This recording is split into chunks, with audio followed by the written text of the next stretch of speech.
dibuka terlebih dahulu sebelum kita memulai acaranya.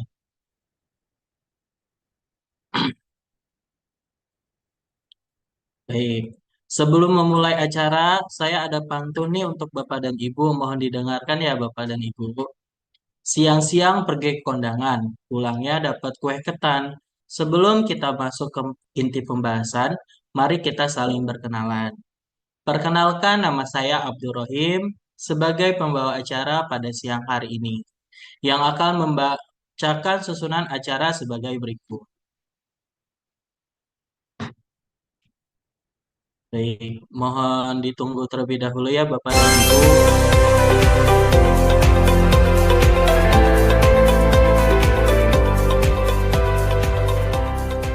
Oke,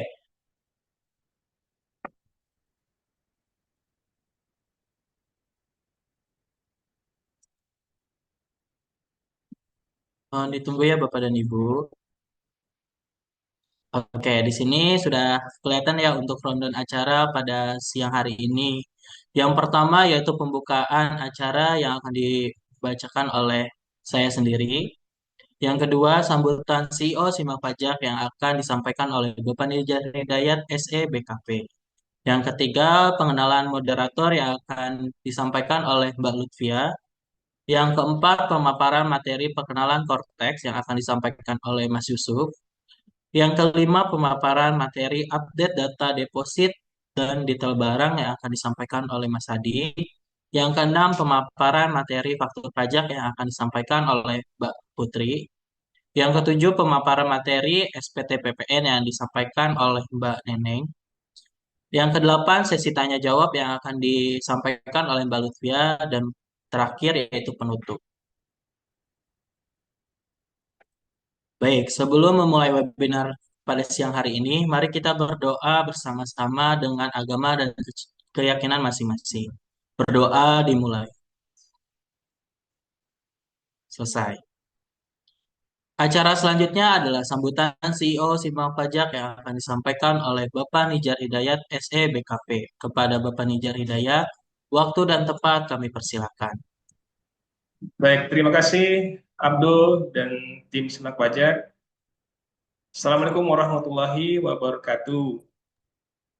Selamat siang Waalaikumsalam rekan-rekan warahmatullahi semuanya, wabarakatuh. Bapak dan Ibu, dan segenap pemaham atau segenap sobat Simak Pajak di luar sana.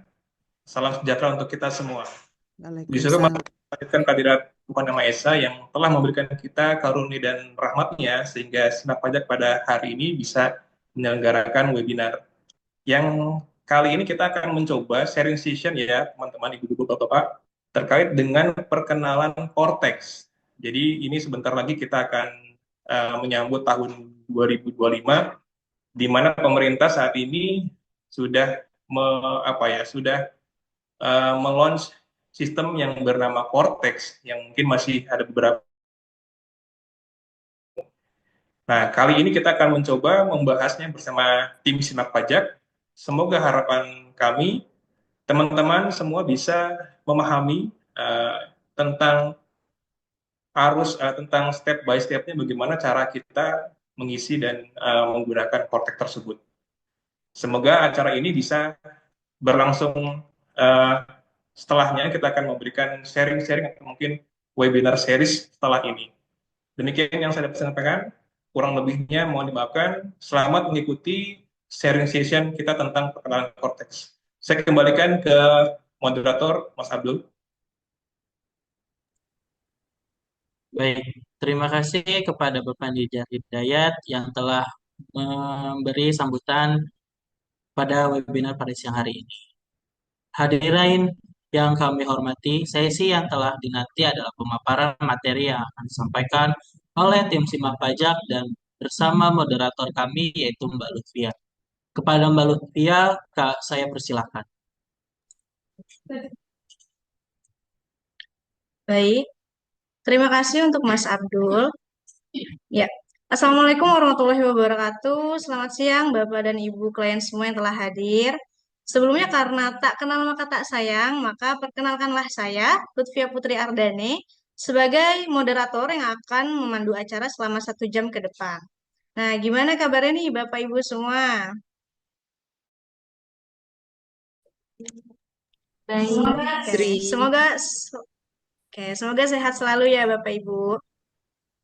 Oke, pada kesempatan hari ini kita akan melakukan training Cortex dan juga pengenalan sistem Cortex kepada Bapak Ibu dengan para narasumber dari tim Simak Pajak. Nah, Cortex sendiri menurut info dari Ditjen Pajak akan terrealisasi nih pada masa Januari 2025. Jadi kita masih ada waktu nih Bapak Ibu selama sebulan untuk kita sama-sama belajar mengenai Cortex ini ya. Baik, sebelum ke materi, saya akan berikan sedikit informasi juga nih, kenapa sih pemerintah membuat aplikasi Cortex, yang padahal DJP online pun mungkin sudah cukup memadai ya. Nah, sebetulnya Cortex ini dibuat pemerintah karena ingin adanya satu sistem yang universal dan terintegrasi sehingga proses administrasi perpajakan jadi lebih sederhana. Nah, contohnya gini, dulu kan kita Bapak Ibu tahu ya kalau misalkan kita mengaplikasikan administrasi perpajakan ini aplikasinya ada banyak. Semisal kayak ada DJP online, kemudian ada web e-faktur, kemudian ada Enova. Nah, sekarang di aplikasi Cortex ini semuanya sudah menjadi satu. Jadi semuanya untuk perlakuan administrasi perpajakan, Bapak dan Ibu sudah memakai hanya Cortex-nya saja gitu. Baik, untuk materi hari ini kita ada 4 pembahasan. Yang pertama ini ada pendaftaran dan pengenalan simulasi Cortex. Yang kedua ada penambahan hak akses pegawai. Yang ketiga ada pembuatan faktur pajak. Dan yang terakhir ada pengenalan SPT masa PPN. Nah, nanti juga kita akan ada sesi tanya jawab di akhir materi ya Bapak Ibu. Baik, kita langsung saja ke materi pertama yaitu pendaftaran dan pengenalan simulasi Cortex yang akan dibawakan oleh Mas Yusuf. Halo Mas Yusuf. Halo Mbak Lutfia. Oke, apa kabar nih Mas? Alhamdulillah baik nih Mbak. Baik, sudah siap ya Mas Yusuf untuk membawakan materi? Sudah siap Mbak pastinya. Baik, dipersilakan untuk Mas Yusuf. Baik, terima kasih Mbak Lutfia atas kesempatan yang diberikan. Selamat siang Bapak Ibu. Apakah suara saya terdengar? Ya. Jelas. Langsung saja untuk materi yang pertama. Jelas. Ya. Materi yang pertama tentang tutorial pendaftaran akun simulator Cortex. Nah, Bapak Ibu dapat melakukan pendaftaran simulator Cortex. Untuk langkah yang pertama, Bapak Ibu bisa login terlebih dahulu di DJP Online. Nah, di sini Bapak Ibu menginputkan NPWP, password, CAPTCA, dan juga klik login. Nah, untuk langkah yang kedua, Bapak Ibu setelah login maka akan ke menu informasi. Nah, di menu informasi ini Bapak Ibu akan menemukan gambar. Di sini ada daftar simulator Cortex di sisi sebelah kanan tampilan layar Bapak Ibu ada daftar simulator Cortex. Nah, di sini Bapak Ibu klik gambar tersebut. Nah, setelah itu akan muncul tampilan seperti ini. Nah, ini di sebelah sisi kiri layar Bapak Ibu ada tampilan untuk pendaftaran simulator Cortex untuk OP. Sedangkan di sisi sebelah kanan ada pendaftaran simulator Cortex untuk badan. Di sini Bapak Ibu bisa inputkan NPWP, nama PIC, dan juga email. Setelah itu juga inputkan CAPTCA. Setelah Bapak Ibu input NPWP, nama, dan juga email, Bapak Ibu klik simpan. Nah, untuk langkah yang selanjutnya,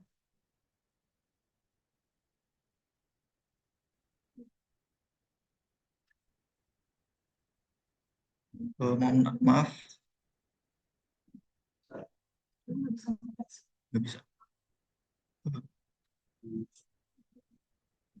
Mohon ditunggu ya Bu.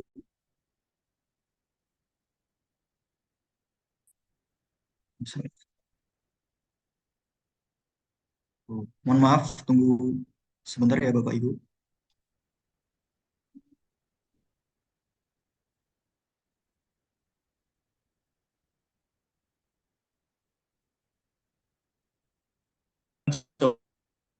Oke, bisa dilanjut.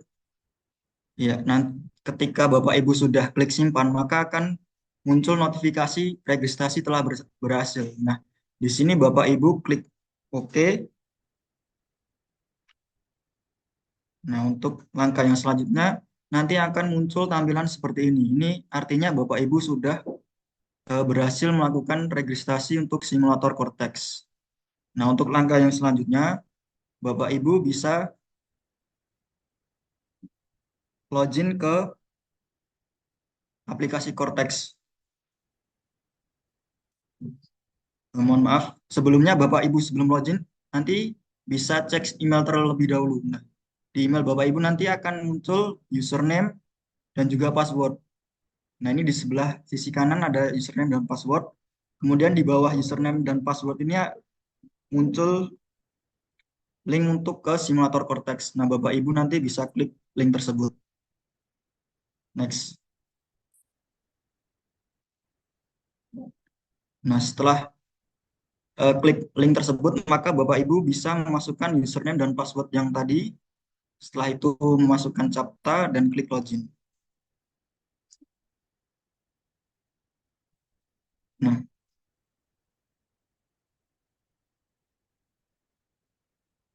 di sini saya akan menampilkan tampilan dari simulator Cortex ketika Bapak Ibu sudah login.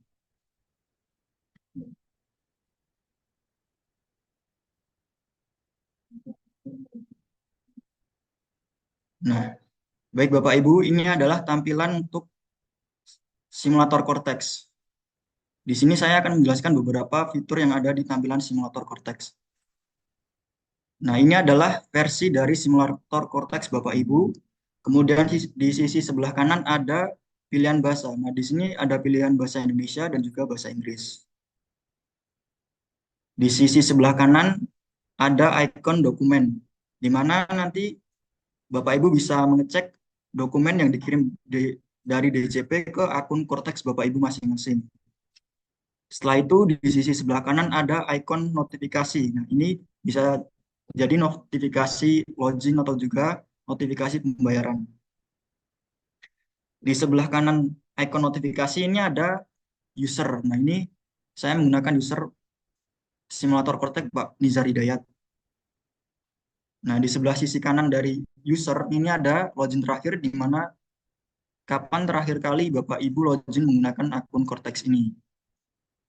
Di sebelah kanan sisi login terakhir ini ada menu logout. Nah, nanti Bapak Ibu ketika ingin logout tinggal klik yang berwarna merah ini. Untuk yang selanjutnya kita ke menu portal saya. Nah, ini adalah menu portal saya. Di menu portal saya ini ada beberapa informasi yang dapat Bapak Ibu temukan seperti informasi umum, kemudian alamat, detail kontak, hingga semua permohonan nanti akan muncul di portal saya. Selanjutnya Bapak Ibu bisa ke menu e-faktur di sebelah kanan portal saya. Nah, di menu e-faktur ini Bapak Ibu bisa menginputkan faktur keluaran.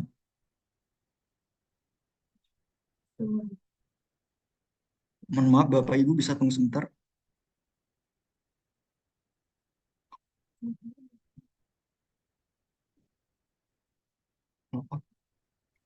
Baik, sambil menunggu Mas Yusuf, boleh Bapak Ibu sambil juga mempraktekannya di DJP online-nya masing-masing sambil dibuka.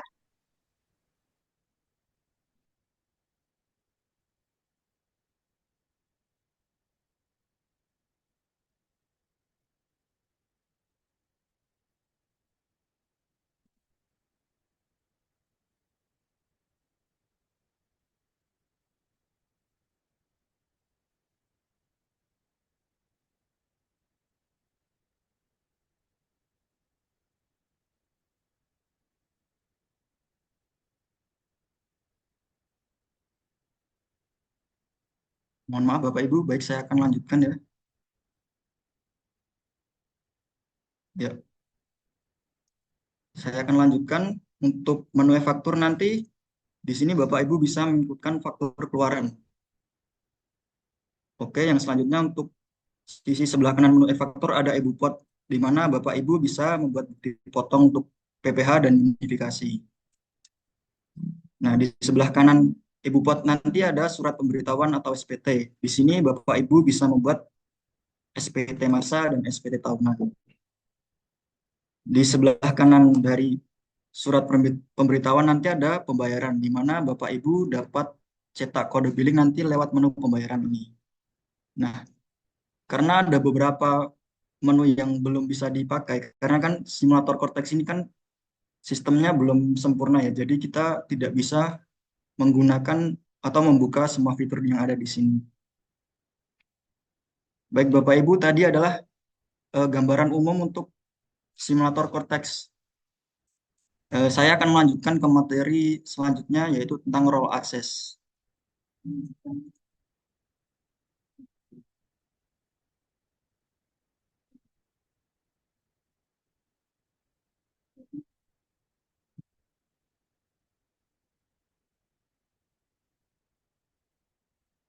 Oke, Bapak Ibu, kita lanjut untuk pemaparan materi selanjutnya adalah tentang role access. Nah, di sini di sistem Cortex nantinya pengelolaan akun wajib pajak badan atau orang pribadi dengan perwakilan dalam sistem Cortex nantinya penyelesaian hak dan kewajiban wajib pajak dijalankan dengan konsep impersonating, di mana pengelolaan akun Cortex baik badan maupun OP dapat dijalankan oleh pengurus atau kuasa yang telah ditunjuk. Lah.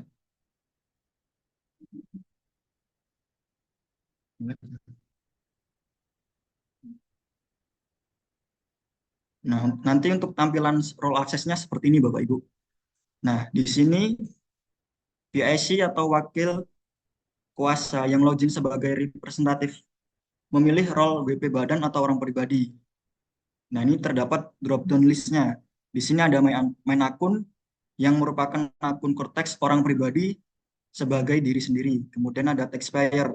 Di sini taxpayer itu bisa staff yang daftar akun Cortex badan atau orang pribadi yang telah diwakilinya.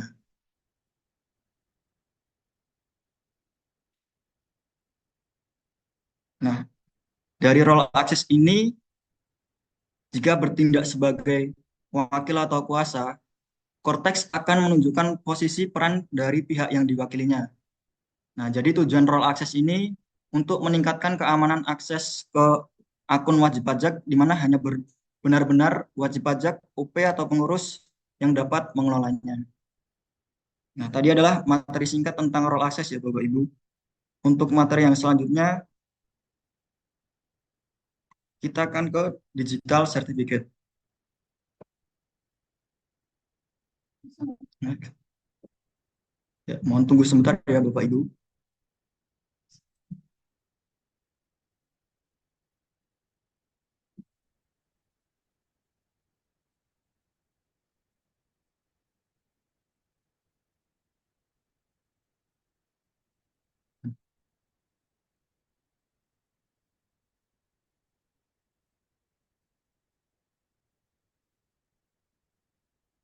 Oke, saya lanjut ya Bapak Ibu.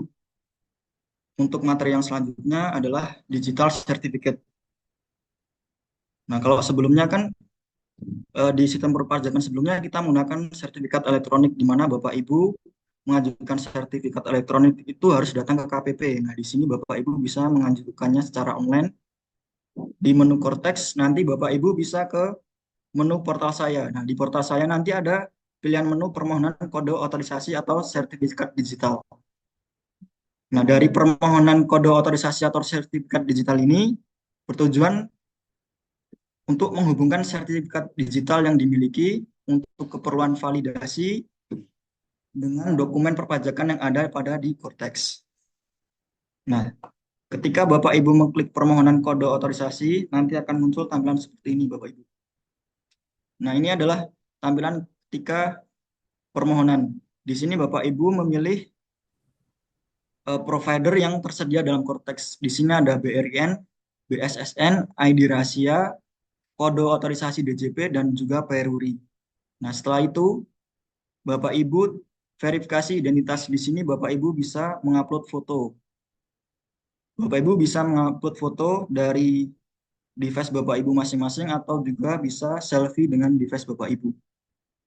Setelah Bapak Ibu klik mengupload foto, maka Bapak Ibu bisa checklist di statement ini. Setelah klik statement, Bapak Ibu bisa klik submit. Setelah klik submit, Bapak Ibu tinggal menunggu dari permohonan untuk pengajuan digital certificate. Ya, tadi adalah beberapa materi singkat tentang eh, pendaftaran untuk simulator Cortex dan juga role access ya Bapak Ibu. Di sini juga ada digital certificate.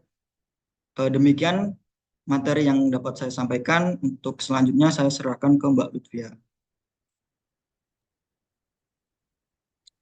Baik, terima kasih sebelumnya untuk Mas Yusuf.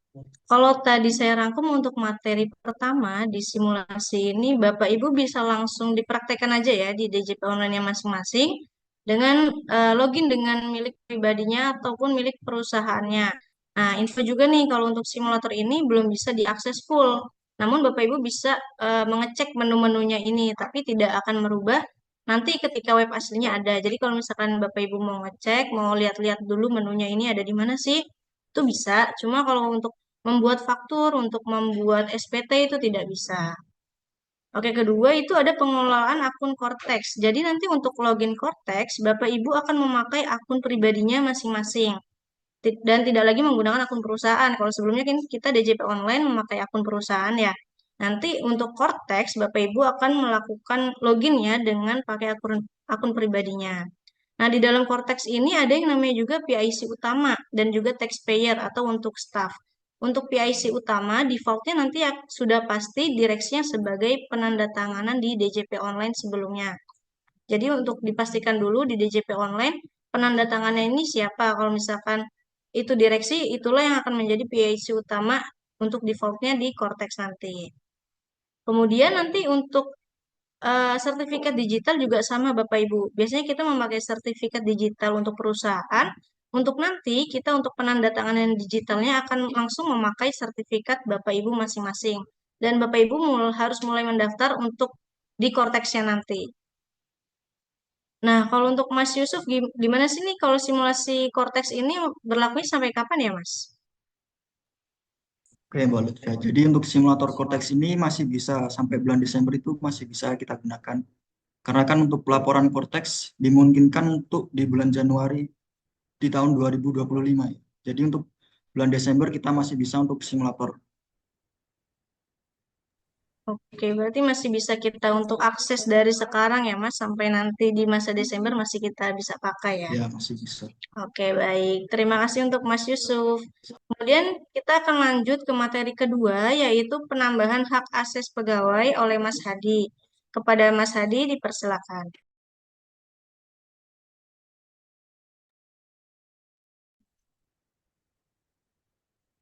Oke, baik.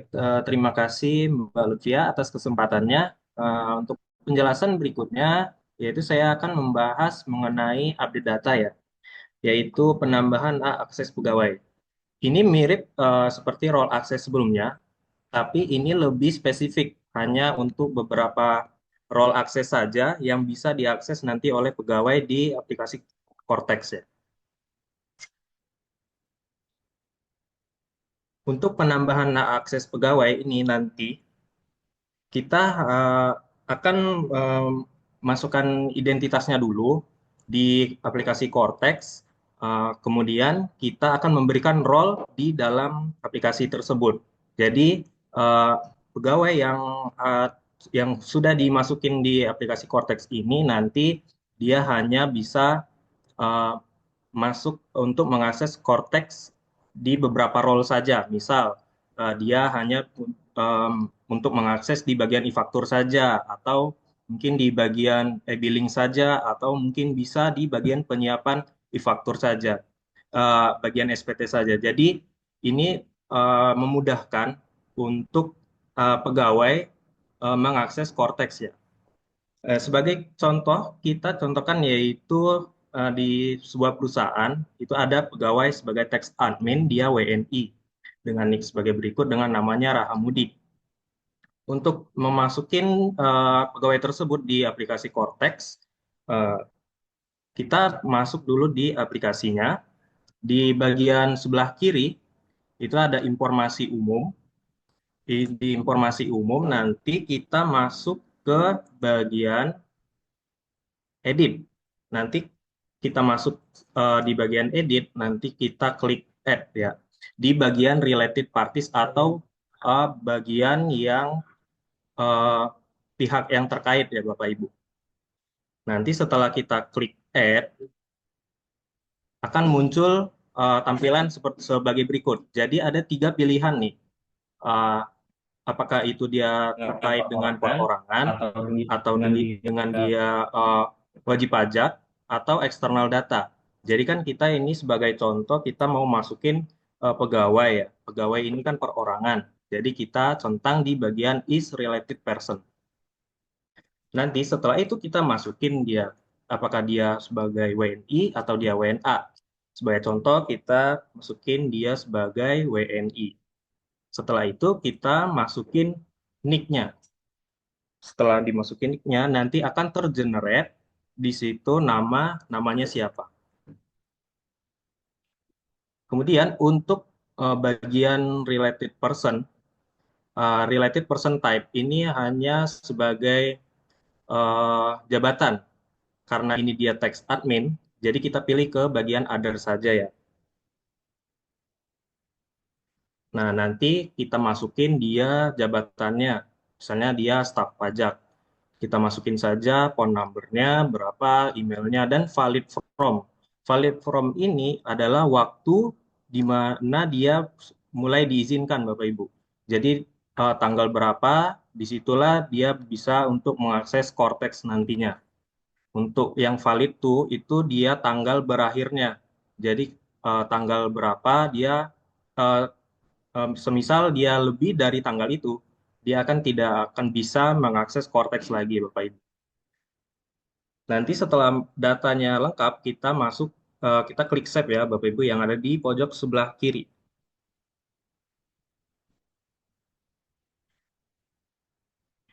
Nanti setelah itu kita centang saja pernyataannya di poin 17 ini, kemudian kita klik submit.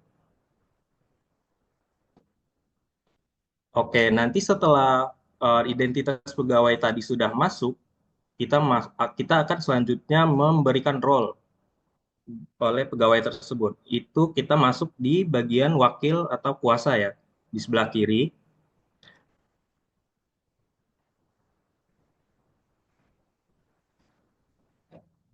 Oke, nanti kita klik di bagian assign role. Assign role ini kita akan memberikan role kepada pegawai yang telah diinput tadi ya.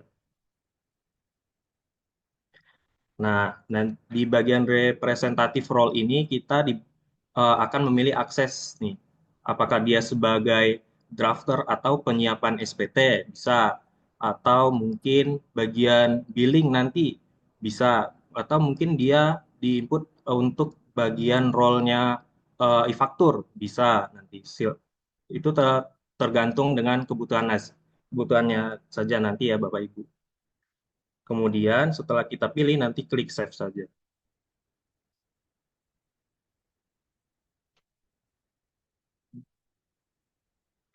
Ya, jadi seperti itulah Ibu ya.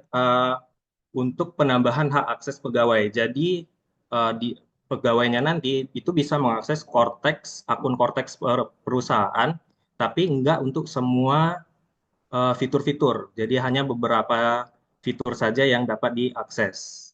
Oke, untuk selanjutnya saya akan membahas mengenai deposit pajak nih. Deposit pajak ini juga merupakan fitur terbaru di aplikasi Cortex. Jadi deposit pajak ini mirip seperti e-wallet Bapak Ibu. Jadi kita bisa membayar pajak terlebih dahulu tanpa kewajiban pajak kita muncul. Jadi ibaratnya kita di awal tahun melakukan deposit dulu nih di Cortex. Misal seberapa 100 juta. Nah, nanti ketika ada kewajiban pajak, kita bisa membayar dengan deposit ini ya Bapak Ibu. Untuk pembuatan kode billing nanti ada kita caranya, dan ini untuk karakteristik ya Bapak Ibu ya. Jadi deposit pajak ini sistemnya dia pemindah bukuan. Jadi kita setor dulu di kode pajaknya yaitu di 4116 18/100. Nanti ketika di kewajiban pajak kita sudah muncul, kita dapat membayar melalui deposit pajak ini.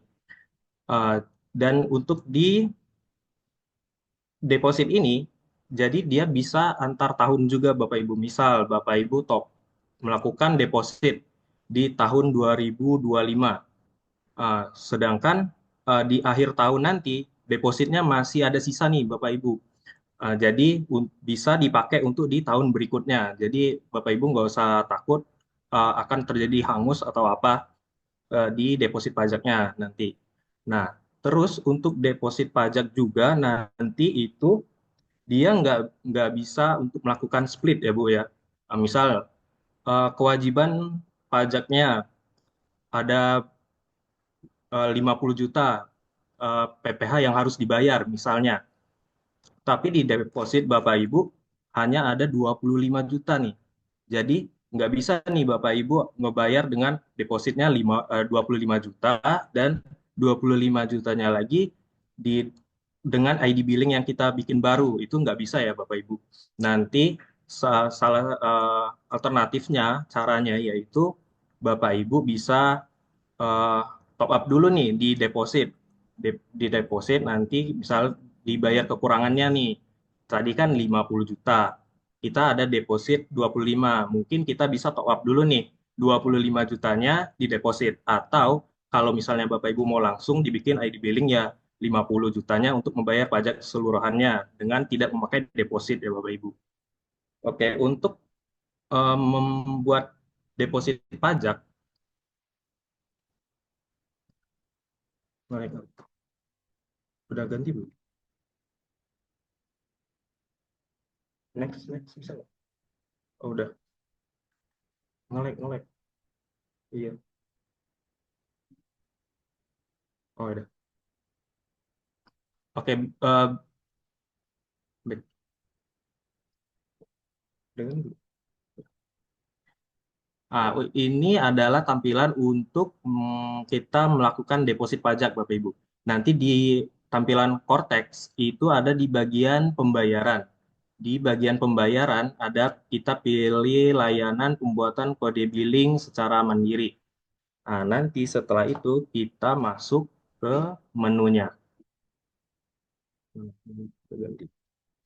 Nah, berikut adalah menu untuk melakukan kode store billing untuk deposit pajak ya Bapak Ibu. Nah, itu kita kode objek pajaknya itu di 411618/100 ya untuk setoran pajaknya. Kemudian kita langsung saja ke bagian amount. Di situ kita contohkan sebagai 100 juta ya, sebagai contohnya. Kemudian kita langsung saja nih klik di bagian kiri itu create billing code ya. Nanti akan tergenerate kode billingnya. Nah, berikut adalah tampilan kode billing dari aplikasi Cortex ya Bapak Ibu. Berbeda dengan fitur dari DJP Online sebelumnya. Untuk kode billing ini, itu hanya berlaku 7 hari sejak tanggal dibuatnya kode billing ya Bapak Ibu. Jadi Bapak Ibu perlu lebih cepat nih. Kalau misalnya kan dari di DJP Online itu diberikan waktu 1 bulan, sedangkan kalau di Cortex itu hanya diberikan waktu 7 hari ya Bapak Ibu. Oke, next.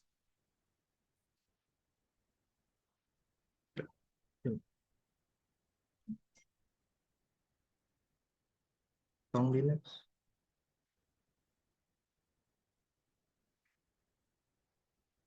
Oh, enggak, next.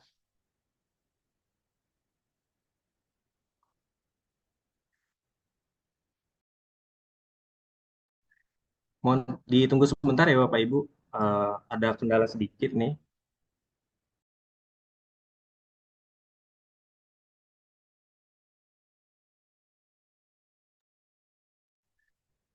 Oke, berikut yang tadi deposit pajak ya Bapak Ibu. Jadi itu Bapak Ibu bisa untuk menabung dulu nih di aplikasi Cortex. Misalnya Bapak Ibu di perusahaannya ada dana lebih itu bisa taruh di Cortex nanti untuk Bapak Ibu membayarnya melalui deposit.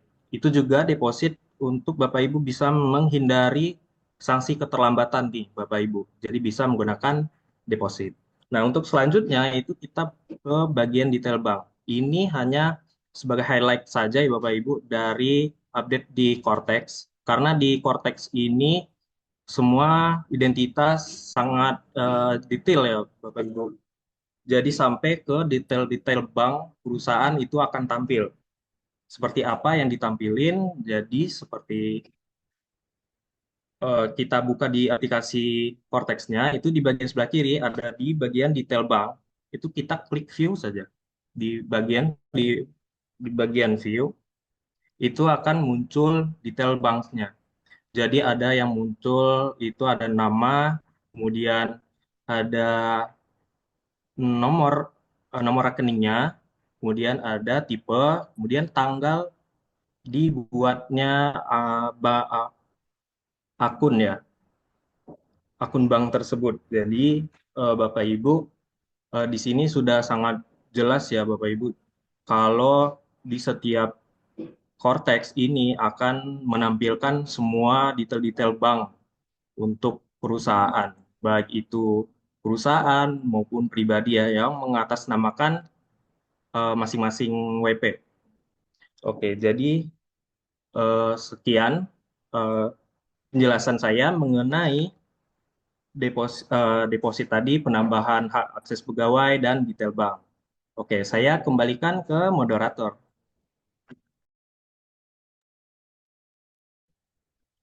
Baik, terima kasih untuk Mas Hadi sebelumnya. Untuk materi kedua ini ada penambahan hak akses pegawai ya Bapak Ibu ya. Karena di Cortex ini sebetulnya tidak semua bisa mengakses. Karena di sini ada PIC utama dan juga tadi ada taxpayer.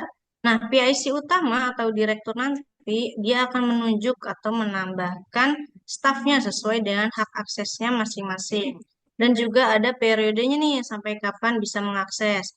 Misalkan gini, saya adalah staf faktur pajak.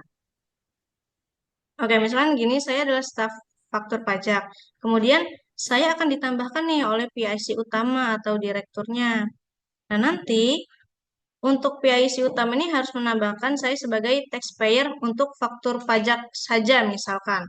Nah, di sini saya hanya bisa mengakses faktur pajaknya aja dan tidak bisa mengakses menu lainnya gitu. Jadi untuk Cortex ini terbatas aksesnya. Begitu begitu pula dengan hak akses lainnya gitu. Jadi tidak semua taxpayer bisa mengakses dari si Cortex-nya ini. Yang bisa mengakses keseluruhan hanyalah PIC utama atau direkturnya sebagai penanda tangan. Nah, kemudian yang kedua tadi mengenai deposit pajak. Nah, deposit sendiri seperti tabungan wajib pajak ya Bapak Ibu. Semisal belum ada tagihan nih, namun kita mau menabung dulu uangnya untuk nanti jika ada tagihan baru kita setorkan. Nah, ini bisa menggunakan deposit dan ID billingnya juga terdapat kodenya sendiri gitu. Yang terakhir tadi ada detail bank. Nah, sempat ramai juga ya Bapak Ibu, detail bank ini apakah nih akan terlihat transaksinya atau enggak sih? Dan ternyata tidak ya.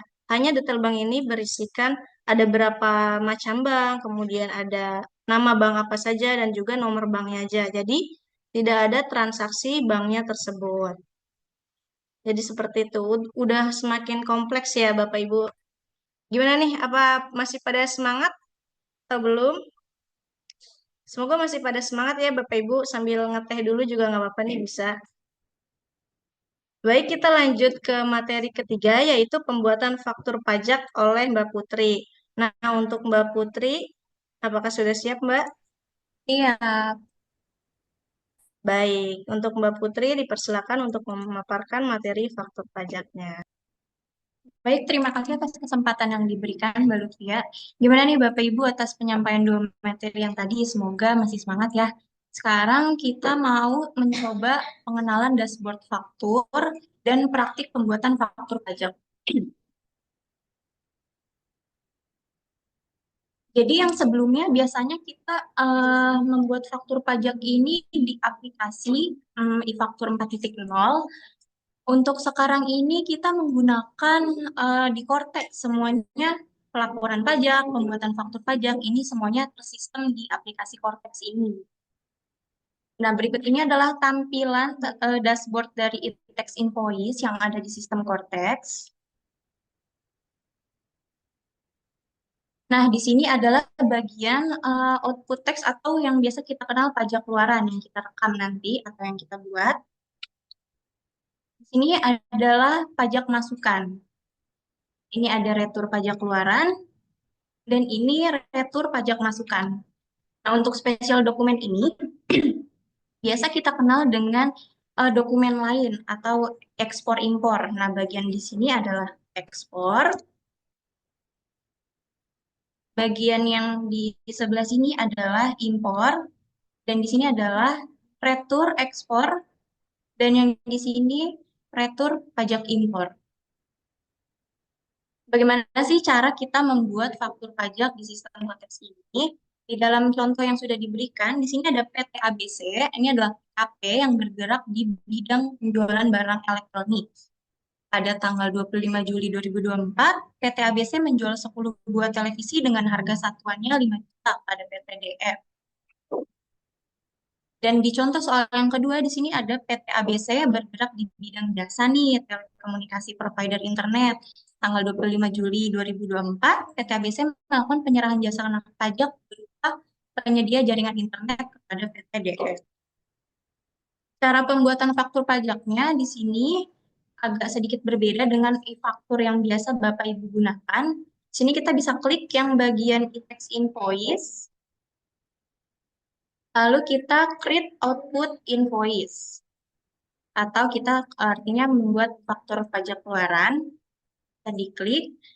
Nah, ini pertama kita isikan dulu transaksi kodenya atau yang biasa Bapak Ibu gunakan di sini mungkin kebanyakan pakai kode 01 atau 05, 07, 08. Dalam contoh soal yang sudah diberikan, ini kita isi transaksi yang 01 ya Bapak Ibu. Selanjutnya kita masukkan tanggal invoice, tanggal faktur pajak yang disesuaikan dengan tanggal invoice. Kita isi dengan tanggal 25 Juli. Nah, di bagian sini kita masukkan detail pembeli kita nih. Di sini kita bisa menggunakan NPWP atau bisa menggunakan NIK. Setelah itu kita bisa isikan detail transaksinya. Kita klik yang Add Transaction.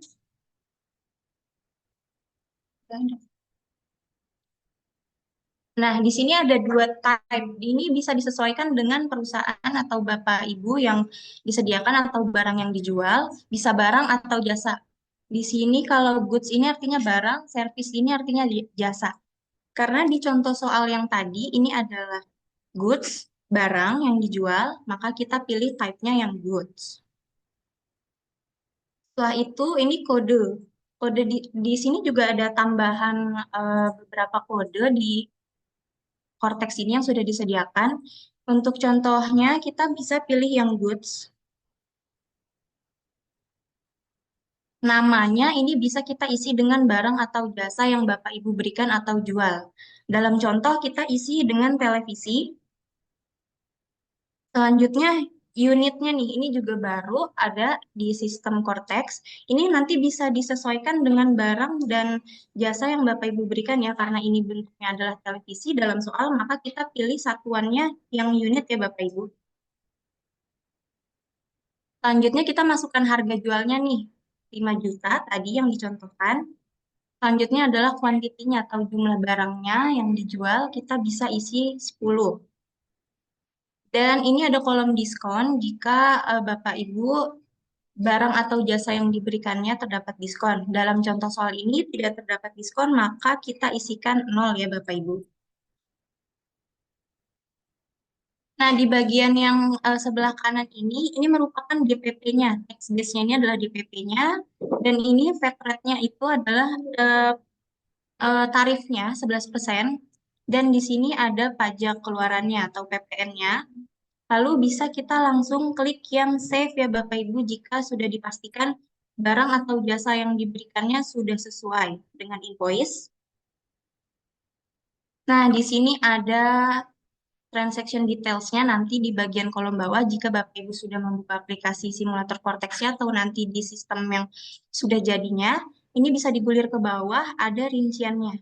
Nah, nanti ini bisa diklik dulu di yang sebelah kotak sini, sebelah kiri. Nah, ini bisa langsung disubmit. Ini artinya sudah diupload. Jika Bapak Ibu mau diuploadnya nanti dulu, bisa klik yang Save Draft. Ini akan menyimpan di bagian list pajak keluaran. Kalau yang submit ini diupload ya Bapak Ibu. Nah, ini juga di setiap pembuatan pajak keluaran nanti atau faktur keluaran nanti ini memerlukan penandatanganan dokumen. Ini bisa diisi dengan signer provider atau yang digital certificate tadi yang sudah dibuatkan. Ini penandatanganannya adalah direktur. Nanti kita pilih yang KODJP dalam contoh ya Bapak Ibu. Ini adalah kode otorisasi dari Direktorat Jenderal Pajak. Ini adalah nantinya NIK atau NPWP pengurusnya atau direkturnya sebagai penandatanganan. Dan password yang kita masukkan adalah password yang kita daftarkan nanti atau sebelumnya ini kita kenal dengan Passphrase. Selanjutnya, pertama kita klik save dulu setelah penandatanganan, baru kita confirm sign di sini. Nah, bagaimana sih kalau semisalnya faktur yang sudah kita buat mau kita pengganti atau kita revisi nih? Nanti di bagian yang kolom tadi yang sudah kita rekam, ini bisa diklik bagian main atau pengganti ya Bapak Ibu. Selanjutnya itu bisa direvisi sesuai invoice yang diganti. Nah, di sini juga terdapat status nih dari Cortex ini kan kalau sebelumnya juga ada nih di e-faktur. Kalau misalnya reject atau sudah diupload ada keterangannya. Untuk invoice status atau tax invoice status di Cortex ini kalau keterangannya create ini artinya fakturnya sudah dibuat namun belum divalidasi dengan Passphrase tadi hanya di save draft. Nah, kalau keterangannya delete ini fakturnya udah dibuat namun dihapus sama si pembuatnya. Kalau keterangannya signing in proses, ini proses tunggu dalam penandatanganan Passphrase.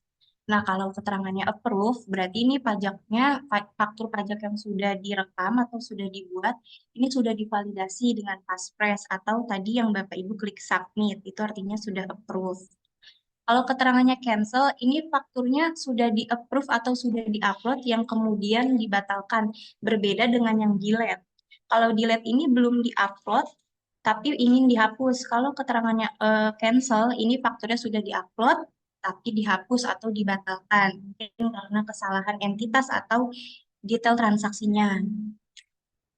Sedangkan yang main ini adalah fakturnya sudah dibuat dan sudah divalidasi, namun isinya dirubah nih, atau ini adalah faktur pengganti, keterangannya adalah main. Dan save invalid di sini biasa kita kenal dengan reject. Mungkin bisa aja NIK atau NPWP-nya nggak valid dan ada beberapa isian yang tidak diperbolehkan di sistem. Sepertinya mungkin kalau merekamnya nama barang atau jasanya terlalu panjang dan menggunakan simbol-simbol yang tidak diperbolehkan, ini bisa jadi statusnya nanti invalid atau reject.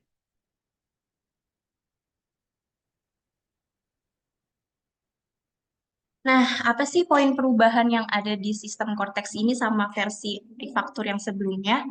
Yang pertama, poin pertama ini akses rekam fakturnya. Biasa kita menggunakan setel badan. Nah, untuk sekarang ini kita menggunakan setel direktur untuk penandatanganannya. Dan yang kedua, source datanya. Biasanya kita tarik prepopulate itu secara manual ya, Bapak Ibu. Nah, untuk yang sekarang nanti di pajak masukan ini sudah terprepopulasi otomatis, jadi kita nggak perlu tarik data di prepopulate-nya. Selanjutnya yang poin ketiga, ini nomor seri faktur pajak nih, Bapak Ibu. Sebelumnya kan kita masih meminta Innova atau download Innova di nomor seri faktur pajak di Innova. Namun untuk di sistem Cortex ini nomor seri fakturnya sudah disediakan atau sudah tergenerate otomatis muncul sendiri nih di sistem Cortex. Dan yang keempat, skema impornya. Biasanya kita menggunakan format CSV, untuk yang di Cortex ini kita menggunakan format XML. Dan biasanya faktur pajak yang digunggung nih, yang biasa Bapak Ibu bikin, nggak mau bikin faktur pajak, lalu dialihkan ke retail atau yang digunggung. Nah, di sini di Cortex ini harus ada rinciannya nih. Kita memasukkan rincian, nanti format XML-nya akan dikirimkan lewat PIC masing-masing ya Bapak Ibu. Di sini kita akan menampilkan nama dari si pembeli yang digunggung ini dan ada identitasnya.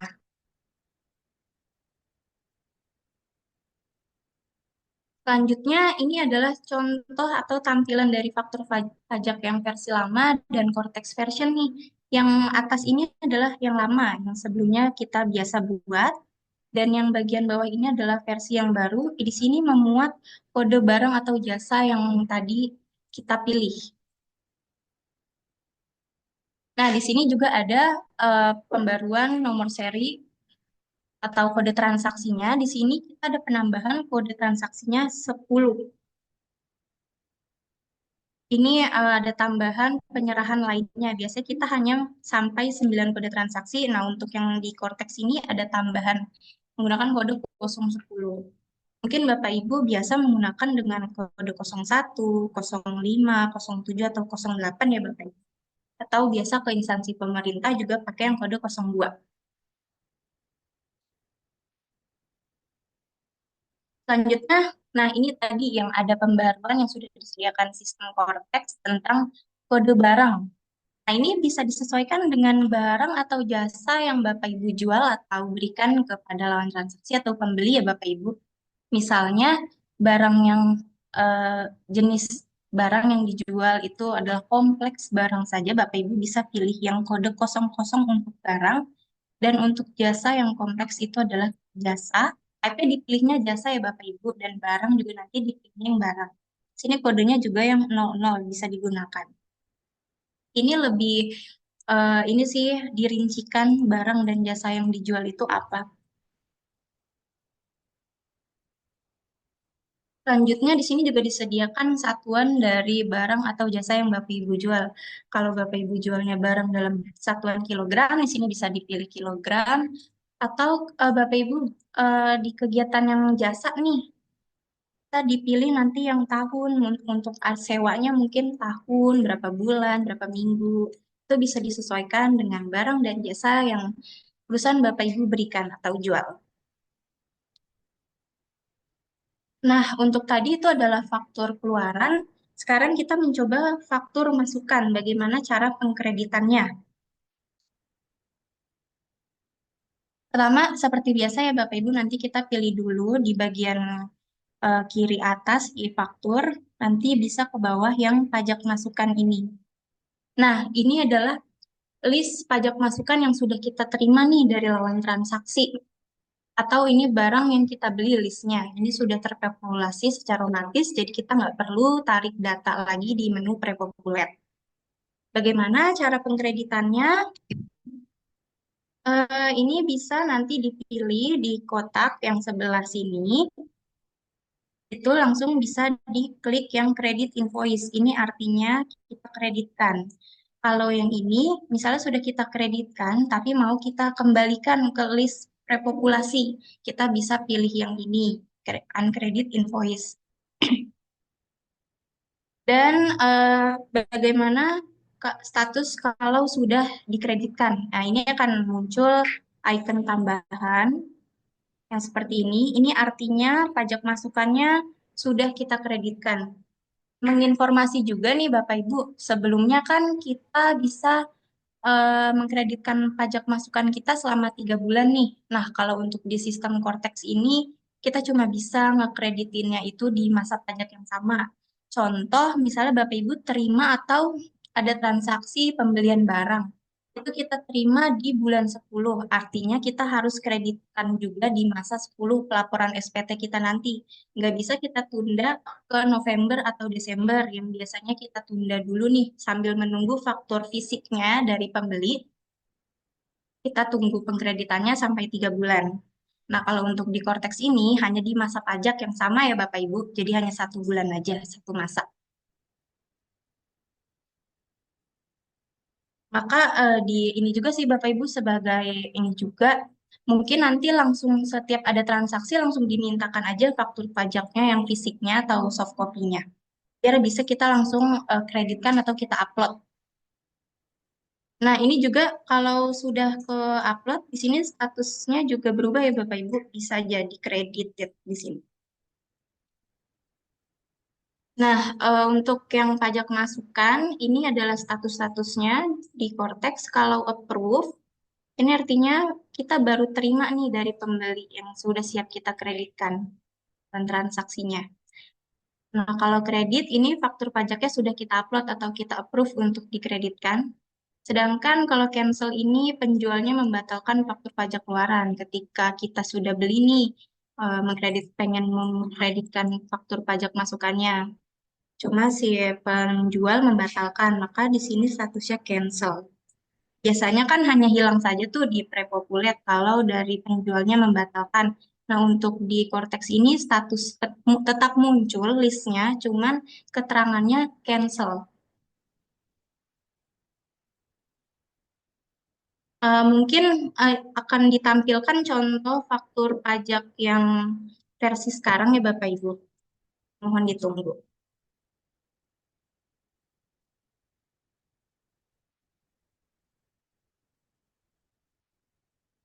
Nah, ini adalah contoh faktur pajak yang versi baru yang lebih jelas ya Bapak Ibu.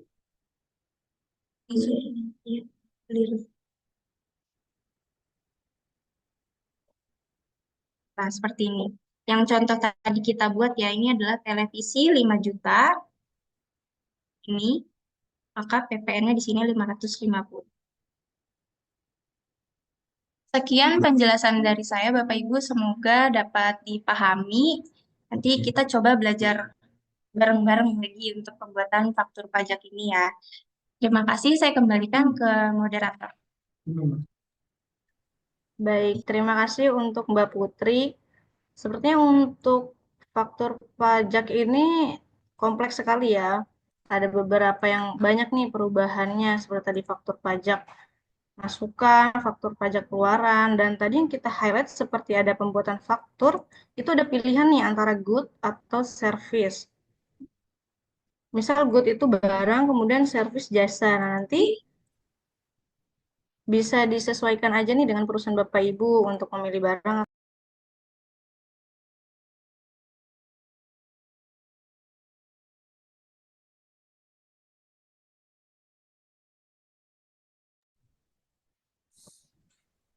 Oke, kemudian lanjut untuk impor data. Ini perubahan dari biasanya nih. Biasanya kita menggunakan CSV ya. Nah, sekarang akan berubah menjadi XML. Nah, nanti mungkin untuk filenya akan kami bantu kirimkan juga untuk file XML-nya yang terbaru. Kemudian tadi juga ada kode terbaru yaitu kode jenis faktur, kode 10 itu atas penyerahan lainnya. Tapi jika Bapak Ibu memakai kode 01, di sini tetap memakai kode 01 saja Bapak Ibu, tidak usah berubah. Dan tadi juga ada faktur masukan, faktur pajak masukan. Ini sudah tidak ada lagi menu pre-populate ya, karena sudah terupload sendiri. Jadi untuk semua faktur masukan yang terupload itu tidak bisa lagi memilih faktur masukan yang ingin diinput nih. Biasanya kan kalau kita faktur masa Januari bisa kita upload lagi nanti 3 bulan setelahnya. Nah itu sudah tidak bisa karena ini sifatnya satu masa akan dikreditkan di masa yang sama gitu. Untuk faktur pajak nanti mungkin ada banyak pertanyaan nih, saya sudah lihat banyak pertanyaan, nanti uh, akan kita tampilkan pertanyaan-pertanyaannya nanti ya. Kita akan lanjut lagi ke materi selanjutnya terlebih dahulu. Oke, untuk materi yang terakhir ini kita ada pembuatan SPT masa PPN oleh Mbak Neneng. Untuk Mbak Neneng, apakah sudah siap? Sudah siap, Mbak. Oke, baik. Untuk Mbak Neneng, silakan untuk memaparkan materi SPT PPN. Ya, terima kasih Mbak Lutfia untuk kesempatan yang sudah diberikan. Baik, Bapak Ibu, saya akan melanjutkan materi mengenai SPT masa PPN. Next. Baik, untuk membuat SPT masa PPN, pemberitahuan SPT yang ada di sisi atas Bapak Ibu. Kemudian Bapak Ibu bisa pilih surat pemberitahuan SPT.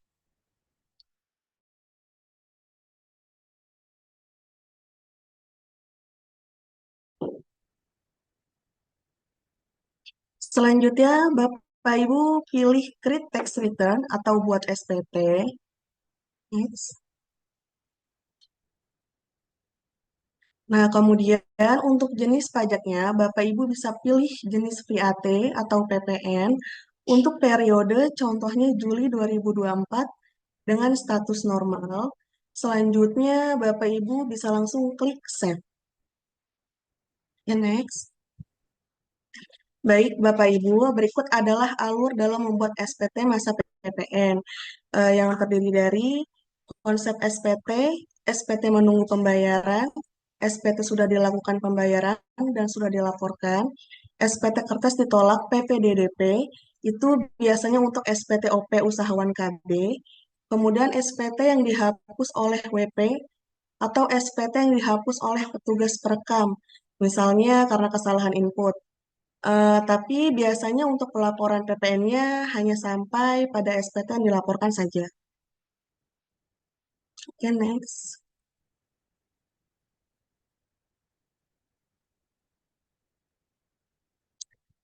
Baik, Bapak Ibu, jika sudah membuat SPT, maka akan muncul draft SPT pada menu konsep SPT yang ditunjukkan icon mata pada sudut kiri Bapak Ibu. Kemudian Bapak Ibu bisa klik untuk view. Next. Oke, baik Bapak Ibu, berikut adalah tampilan untuk lampiran-lampiran pada SPT masa PPN yang ada di Cortex. Tampilannya ini hampir sama seperti web-based e-faktur yang sebelumnya Bapak Ibu. Kemudian untuk lampirannya, Bapak Ibu bisa lihat di sisi atas pada main form. Di situ ada A1 untuk penyerahan ekspor BKP atau JKP. A2 yaitu penyerahan dalam negeri. Ini rekap pajak keluaran yang menggunakan faktur pajak ya Bapak Ibu. Kemudian untuk B1 yaitu pajak masukan atas impor BKP atau JKP dari luar daerah pabean. Untuk B2 yaitu pajak masukan dalam negeri. Kemudian untuk B3 yaitu pajak masukan yang tidak boleh dikreditkan. Nah, untuk yang C ini sama seperti SPT induknya Bapak Ibu. Oke, next. Baik, ini adalah tampilan untuk A2-nya. Untuk rincian pajak keluarannya nanti akan muncul di sisi bawah yang ditandai kotak merah, Bapak Ibu. Untuk rinciannya itu ada nama pembeli, kemudian NPWP, lalu nomor seri fakturnya, tanggal transaksinya, kemudian harga, dan selanjutnya itu PPN-nya. Oke, next. Nah, ini tampilan untuk B2 atas pajak masukan dalam negerinya. Untuk tampilannya ini sama dengan lampiran A2 yang sebelumnya, Bapak Ibu. Next. Baik, Bapak Ibu, berikut tampilan untuk rekap pajak keluaran. Untuk poin ke-1 yaitu total rekap keluaran atas ekspor. Yang kedua, itu total rekap keluaran dengan menggunakan kode faktur 04 dan 05.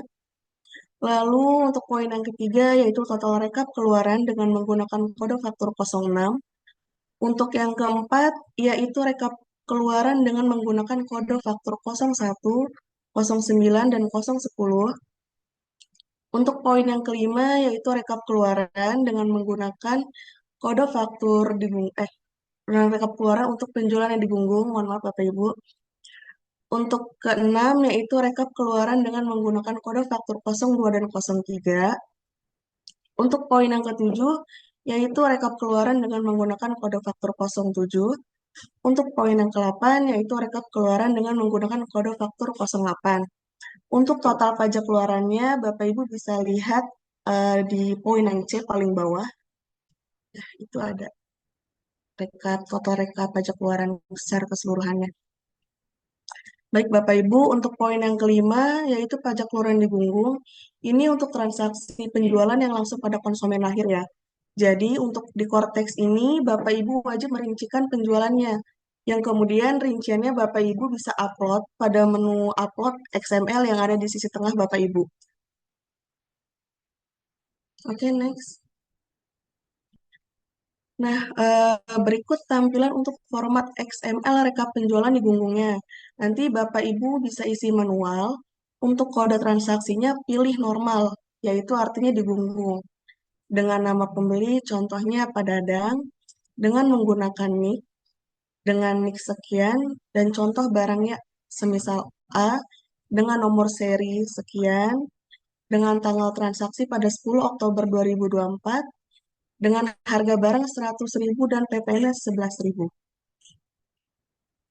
Ya, next. Ya, baik Bapak Ibu, berikut tampilan untuk rekap pajak masukan yang nanti akan muncul otomatis pada SPT masa PPN Bapak Ibu setelah Bapak Ibu kreditkan. Pada poin yang A, yaitu rekap pajak masukan atas impor. Kemudian yang C, itu pajak masukan dalam negeri. Dan untuk poin H, yaitu pajak masukan yang tidak bisa dikreditkan atau tidak bisa jadi pengurang atas pajak keluaran Bapak Ibu. Oke, next.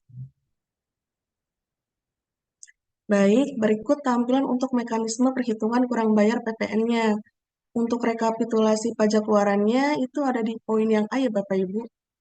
Lalu untuk total pajak masukannya ada di poin yang B. Kemudian untuk hasil pajak kurang bayar PPN-nya akan muncul otomatis di poin yang C. Oke, next. Baik, Bapak Ibu, jika isian SPT PPN sudah sesuai, Bapak Ibu bisa pilih Save Draft jika ingin menyimpan.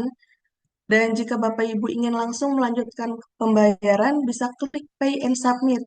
Untuk ini, contohnya kita langsung bayar ya Bapak Ibu. Oke, next. Untuk SPT yang kurang bayar, Bapak Ibu bisa menggunakan metode pembayaran dengan deposit pajak atau menggunakan kode billing. Nah, kalau di sini kita contohnya menggunakan kode billing ya Bapak Ibu.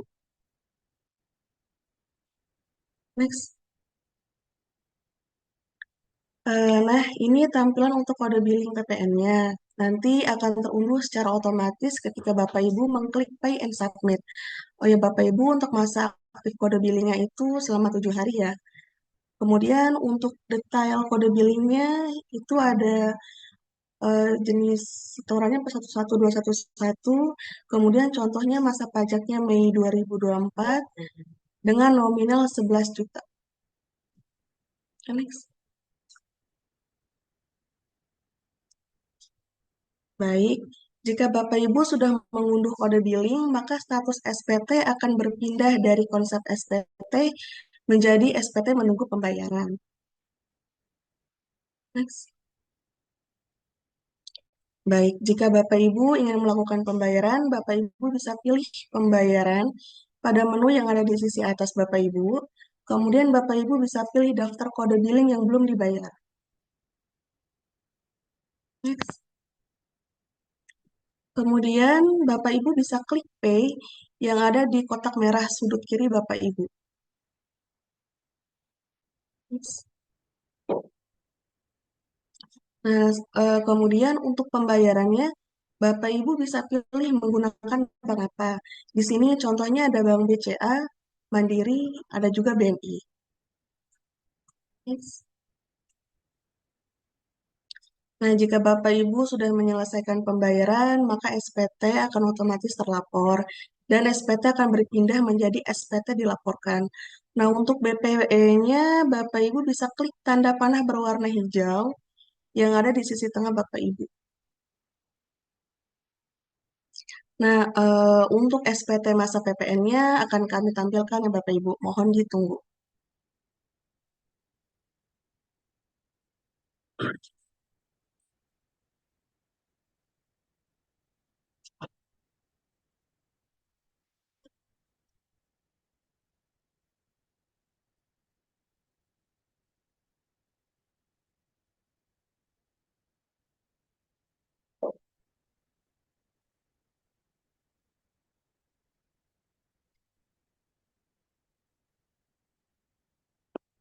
Nah, baik Bapak Ibu. Berikut adalah tampilan untuk SPT induk PPN yang sudah terlapor. Untuk masa pajaknya, tahun pajaknya, dan statusnya ada di sisi atas Bapak Ibu. Nah, ini contoh SPT induk normal ya Bapak Ibu. Nanti kalau pembetulan maka statusnya di sini pembetulan. Boleh diulir ke bawah. Ya. Hmm, ya.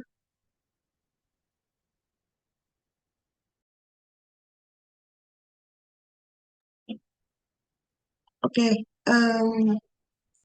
Bapak Ibu materi SPT PPN dari saya sudah cukup. Saya kembalikan kepada moderator. Baik, terima kasih untuk Baik, terima kasih untuk Mbak Neneng atas penyampaian materi SPT PPN-nya. Mungkin kalau dari SPT PPN ini bentuknya atau tampilannya ini hampir sama ya dengan sebelum. Tapi ini ada tambahan juga untuk tampilan yang didukung, itu kita akan memasukkannya menggunakan folder XML yang sudah tersedia. Nah, biasanya faktur pajak digunggung ini untuk penjualan retail yang langsung kepada customer akhir. Nanti untuk folder XML-nya akan kami berikan juga contohnya di akhir sesi bersama juga materinya ya. Oke, karena semua materi sudah selesai, keempat materi sudah selesai, kita akan membuka sesi tanya jawab. Nah, di sini sebenarnya sudah banyak nih pertanyaan dari Bapak Ibu semua yang ada di kolom komentar di chat. Mungkin saya boleh dibantu dengan Pak Nizar ya, Pak. Halo, Pak Nizar. Halo, halo Mbak Lutfi. Ya.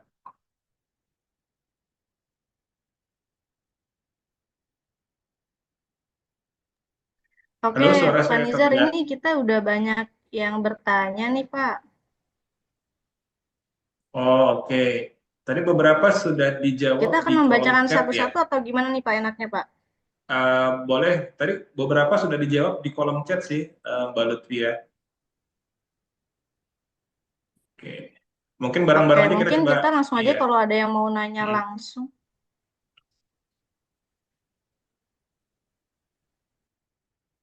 Oke, mungkin Mbak Lutfi bisa sambil menunggu yang lain bertanya ya, nggak apa-apa dibacakan lagi aja diulang ya. Mungkin di chatnya sudah tenggelam di atas ya. Oke, boleh, Pak.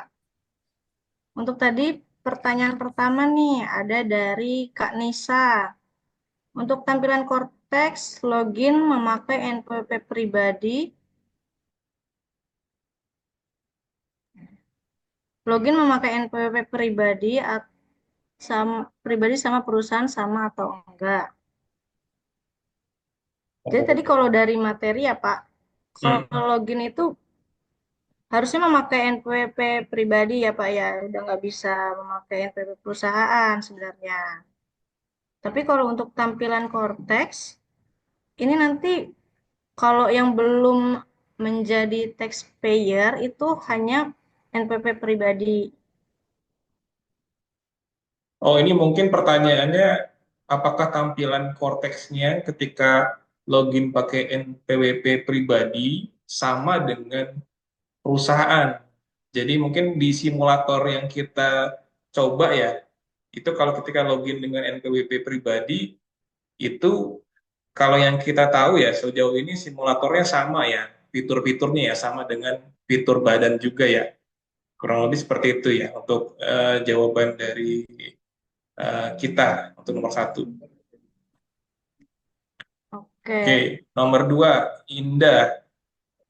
Oke. Nah, ini untuk melakukan simulatornya menggunakan NPWP perusahaan atau pribadi. Nah, ini tadi jelas ya, sudah disampaikan juga untuk simulatornya ini kita pakai simulator untuk untuk NPWP-nya NPWP direksi ya. Nah, direksi atau direktur. Nanti dari direksi direktur itu kita akan dapatkan akses untuk masuk ke dalam simulator badannya. Kurang lebih itu ya, Mbak Uti ya, Mbak Lutfia ya. iya Pak, iya Pak betul Oke, Pak. lanjut. apakah pihak pajak dapat melihat isi detail bank seperti rekening koran yang ada yang diisi pada bagian lain bank. Oke, kalau detail isi bank seperti mutasi ini tidak dapat melihat ya orang pajak, tapi dia hanya dapat mengetahui nama banknya saja tadi seperti dijelaskan oleh Mas Yusuf.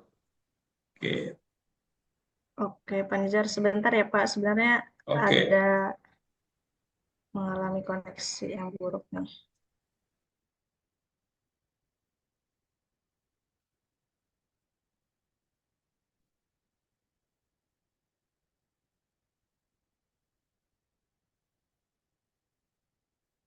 Mungkin kalau ada yang kurang apa ya, kurang jelas pertanyaan tadi jawaban atas jawaban saya, nggak apa-apa langsung open mic aja atau raise hand, bisa sekaligus kita diskusi ya. Oke, berikutnya nomor 4 ya. Aldini Farhati, izin bertanya, bagian bank apakah khusus hanya untuk pembayaran pajak saja atau tidak dikarenakan perusahaan ada yang memiliki lebih dari satu bank? Ya ini mungkin maksudnya dari pertanyaannya terkait dengan untuk bank yang akan muncul di Cortex itu hanya hanya bank yang berhubungan dengan pembayaran pajak saja atau tidak. Ini menurut saya seluruh bank ya yang sepanjang terdaftar atas nama rekeningnya rekening perusahaan itu akan muncul di dalam Cortex.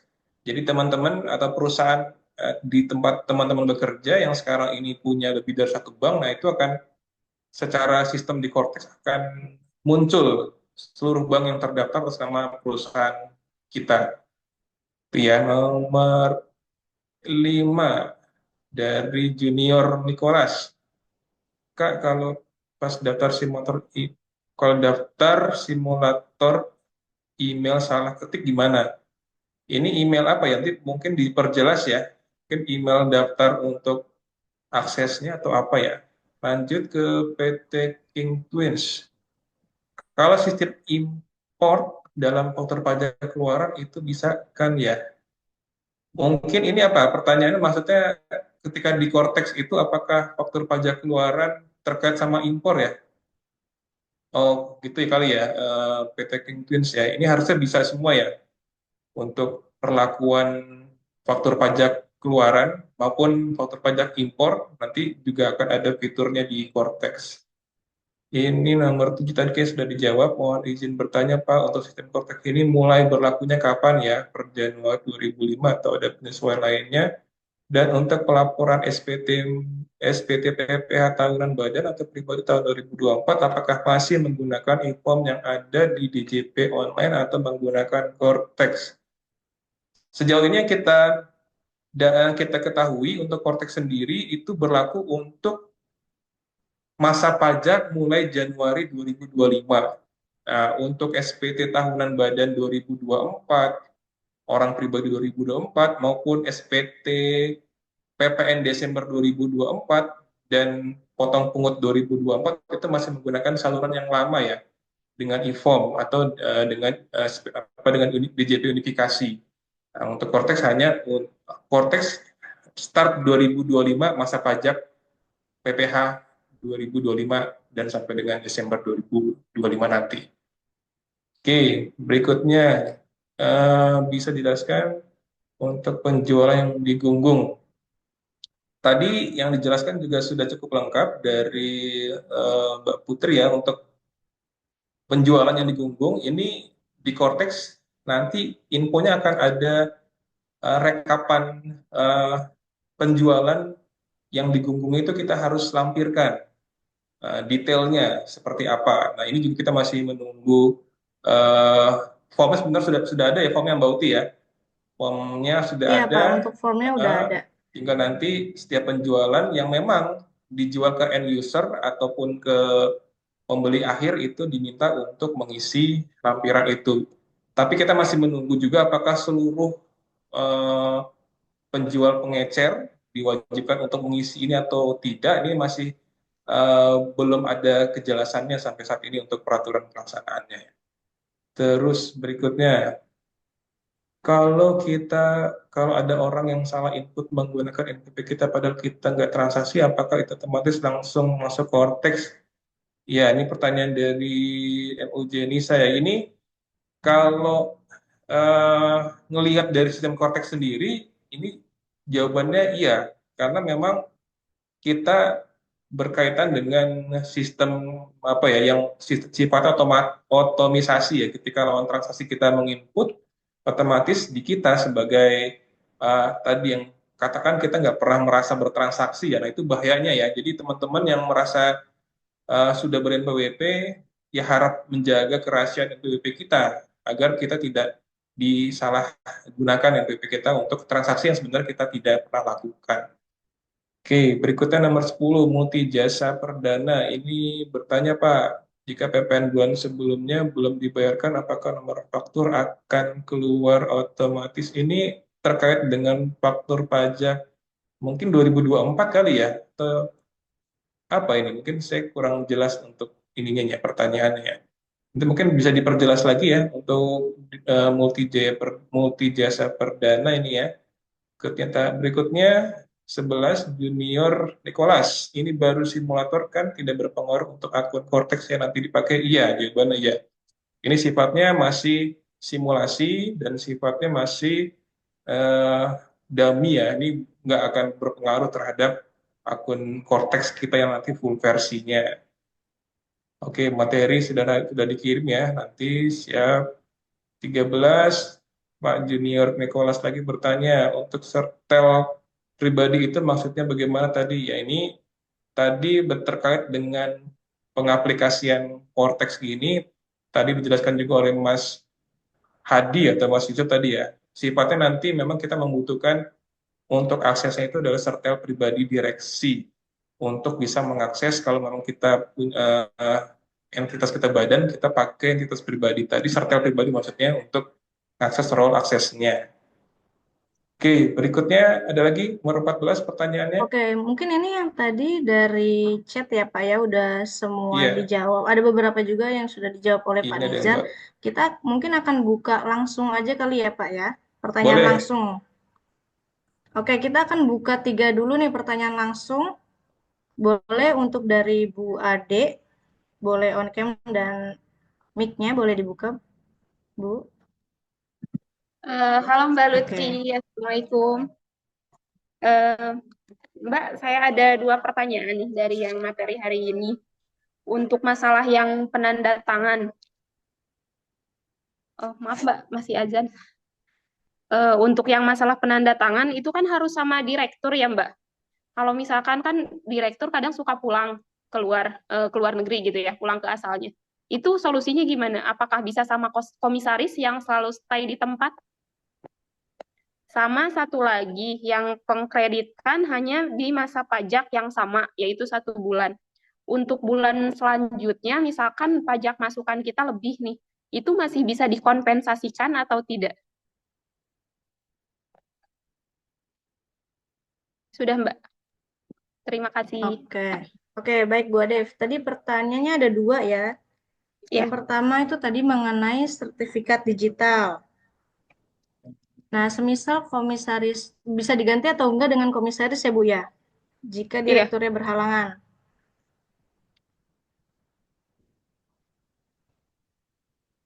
Halo? Tes. Oke. Untuk sertifikat tadi, boleh saya coba jelaskan juga ya Pak Nizar ya? Oke, kalau untuk sertifikat tadi kan kita sudah tahu ya defaultnya ini untuk untuk PIC utama sebenarnya itu direksi di dalam DJP online. Nah, untuk PIC utama ini nanti bisa diganti sih Bu sebenarnya mau untuk komisaris yang ada di akte atau tidak. Kalau misalkan ingin diganti, silakan diganti PIC utamanya dulu diganti, baru PIC tersebut, misal komisaris ya, itu membuat sertifikat digitalnya gitu. Kalau sampai sini udah cukup jelas atau belum ya Bu? Sudah Ibu. Oke, kemudian untuk tadi mengenai faktur pajak masukan. Oke, sebenarnya faktur pajak masukan ini kan kita 1 masa ya, jadi nggak bisa kayak kemarin 3 bulan kita ngambil nih, misal bulan Februari, Maret, April mau kita kreditkan di masa Mei, itu kan masih bisa. Karena nanti di Cortex ini hanya satu masa, jadi semisal di masa Januari ada kelebihan bayar, itu tetap bisa kita kompensasikan ke masa berikutnya. Tapi di sini yang kita highlight adalah si faktur masukannya ini nggak bisa kita kreditkan di masa berikutnya, jadi harus di masa itu juga gitu. Seperti itu, Bu. Mungkin untuk Pak Nizar ada yang ingin ditambahkan? Ya, mungkin tambahnya ini sih ya. Jadi kalau terkait dengan, karena Cortex ini hanya membahas untuk pelaksanaan pelaporan pajak di tahun 2025. Jadi kekaitannya ketika ada kompensasi pajak masukan, itu menurut saya bisa diselesaikan di tahun 2024, Ibu Adef ya. Jadi kalau memang tadi yang Mbak Lutfi jelaskan, bisa juga dengan skema pembetulan SPT PPN di Desembernya, atau kita andaikan ya kita tidak kompensasikan, jadi kita bisa pastikan di 2024 ini kita close tuh. Jadi seluruh voter pajak yang masa tidak sama kita pastikan kita selesaikan di 2024. Itu mungkin mas tambahannya seperti itu sih. Baik, Pak. Terima kasih, Pak. Terima kasih, Mbak Lutfi. Baik, terima kasih untuk Bu Adef. Untuk 2 pertanyaan lagi mungkin bisa raise hand terlebih dahulu. Kita langsung aja ya, Bapak Ibu nanyanya di sini aja. Kalau untuk di chat nanti mungkin akan dibantu oleh tim simak pajak untuk dijawab. Mungkin ada lagi untuk Bapak Ibu yang pertanyaannya belum terjawab di kolom chat.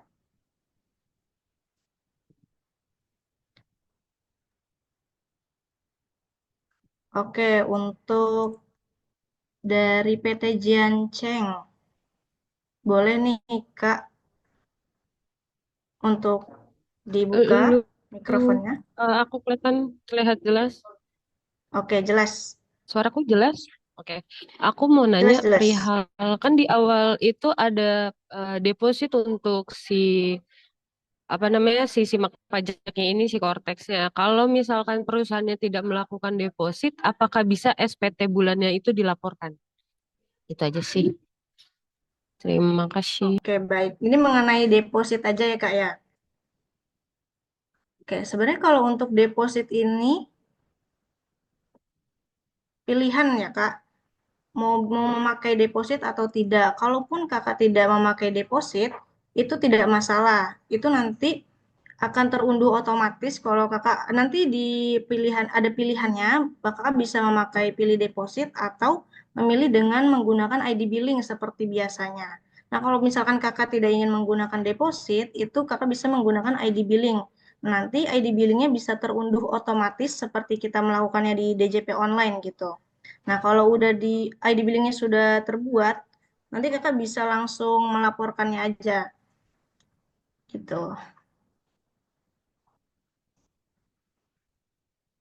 Oke, berarti nggak deposit ini tidak dipaksakan untuk perusahaan itu melakukan deposit di awal ya? Ya, ya betul betul. Untuk Pak Nizar, mungkin ada Oke, tambahan? udah hanya itu.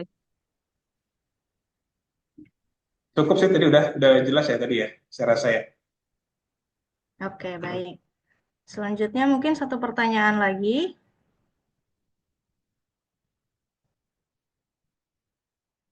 Boleh.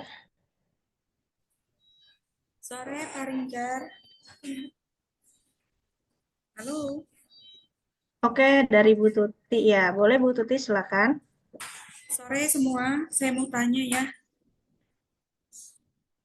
mengenai transaksi customer yang tidak ingin diketahui, baik KTP, NPWP, apa ada solusi ya untuk pembuatan faktur pajaknya?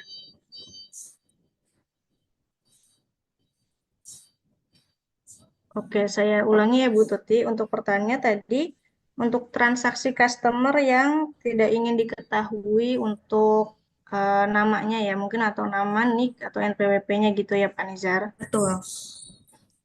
Ya, oke. Boleh Pak Nizar? Ya, oke Bu Tuti. Ya ini memang sulit untuk di ini ya Bu ya, apa di diminta lah ya kita kalau katakan kita sebagai penjual.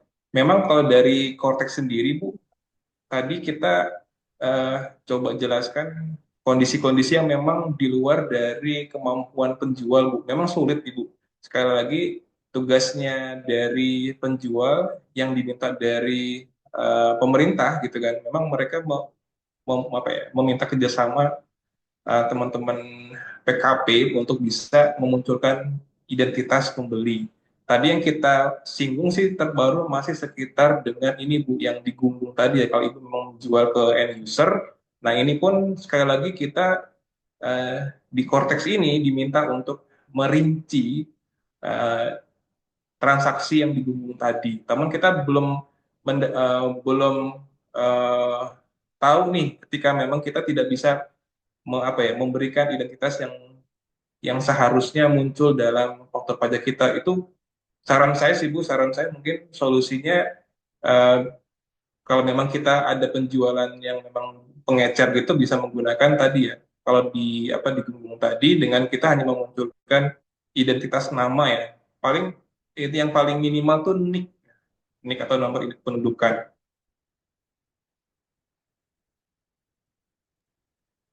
Itu sih Bu, mungkin yang saran yang kita bisa beri. Ya, baik. Untuk Bu Tuti, apakah sudah jelas atau belum, Bu? Makasih Pak penjelasannya. Tapi kita saat ini mengalami kendala ya. Kendalanya seperti ini. Jadi pembayaran yang kita terima dari penjualan masuknya ke rekening PT langsung. Sedangkan pembeli itu seolah-olah takut sekali untuk diketahui. Sehingga kita juga kesulitan untuk meminta data identitas pembeli kita. Sedangkan dari kita sebagai perusahaan PKP semaksimal mungkin untuk melaporkan pajaknya. Apakah ada solusi yang lebih baik, Pak, untuk hal ini? Terima kasih. Iya benar Bu, karena memang kondisi di lapangannya itu sulit untuk teman-teman penjual atau PKP tadi untuk meminta. Ini memang kembali lagi Bu, masalah yang menurut saya juga menjadi belum ketemu 100% solusi Bu. Mungkin baru tadi yang sifatnya parsial ya kita bisa. Tapi ini Ibu maksudnya jual ini partai besar itu. Maksudnya orang pribadi ini bentuknya orang pribadi atau badan itu Bu boleh tahu?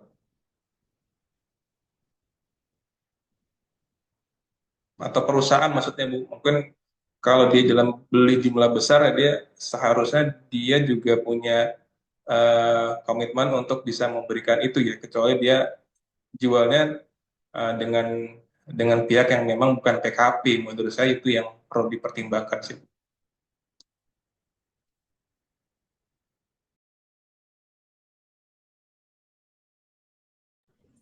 Pak Halo, Bu. Nijar, Ya, halo Bu Tuti. status pembeli adalah CV dan CV. bukan PKP. Iya, Bu.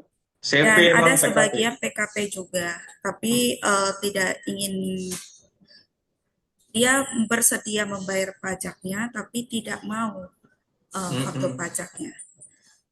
Bener Bu, iya itu sih kendalanya Ibu ya. Maksudnya kalau memang Ibu tetap bersikeras masukkan penjualan itu dalam transaksi laporan keuangan Ibu juga nanti repot juga karena Ibu tidak bisa memberikan identitas faktur pajak yang diminta di Cortex Bu. Saran saya sih kalau misalnya ya tetap kita membujuk pembeli tadi agar ke depan nih memang sudah era Cortex Bu. Jadi tadi kita sepakat untuk Cortex ini transparansi dari teman-teman wajib pajak juga semuanya memang mengarah kepada tadi untuk transparansi itu. Mungkin bisa dibantu untuk menjelaskan, membujuk agar bisa memberikan identitas. Siapa tahu ya Ibu punya ini lagi Bu, punya entitas lain selain dari Ibu punya PKP dan mungkin Ibu punya non PKP. Jadi Ibu bisa deliver ke situ. Jadi Ibu punya perusahaan satunya lagi yang memang Ibu menjual tanpa PPN, nah itu lebih aman. Kalau tetap pakai PKP ini, Ibu beresiko nantinya ke depannya sih, kalau jumlahnya banyak dan rutin. Mungkin itu Bu, advice-nya. Ya Pak, makasih penjelasannya. Baik, terima kasih untuk Bu Tuti yang sudah bertanya. Kemudian ini Pak, ada pertanyaan dari Bu Utri.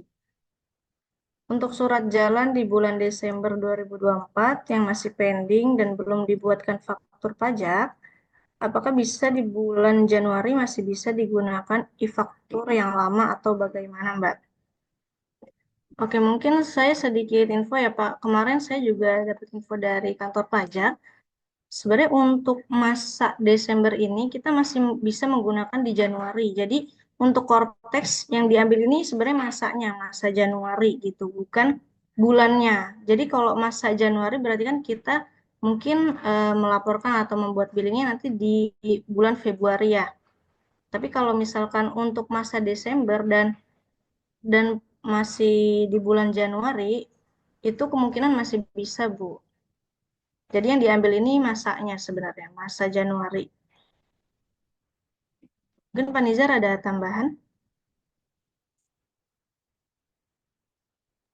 Ya, setuju sih dengan yang disampaikan Lutfia. Tadi kita harus bedakan masa pajaknya sih, untuk Mbak Utri ya, pertanyaan Mbak Utri tadi. Ketika kita pastikan penjualannya Desember 2024, nah itu kita masih eh, tidak menggunakan Cortex, masih menggunakan web e-faktur ya, yang lama.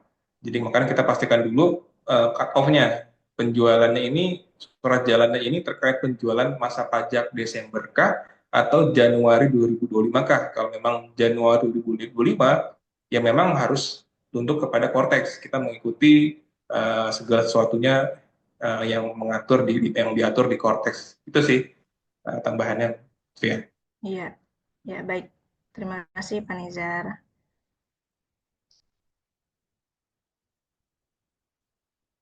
Oke, baik. Untuk Bapak dan Ibu mungkin masih ada yang ingin bertanya secara langsung.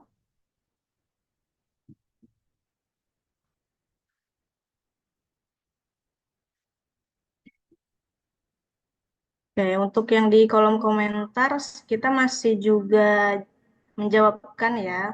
Untuk nanti yang belum terjawab bisa mungkin boleh bertanya langsung di sini. Oke, untuk dari PT Musatian, boleh nih Kak dibuka mic-nya? Halo, selamat sore. Apa suara saya terdengar? Terdengar, Bu.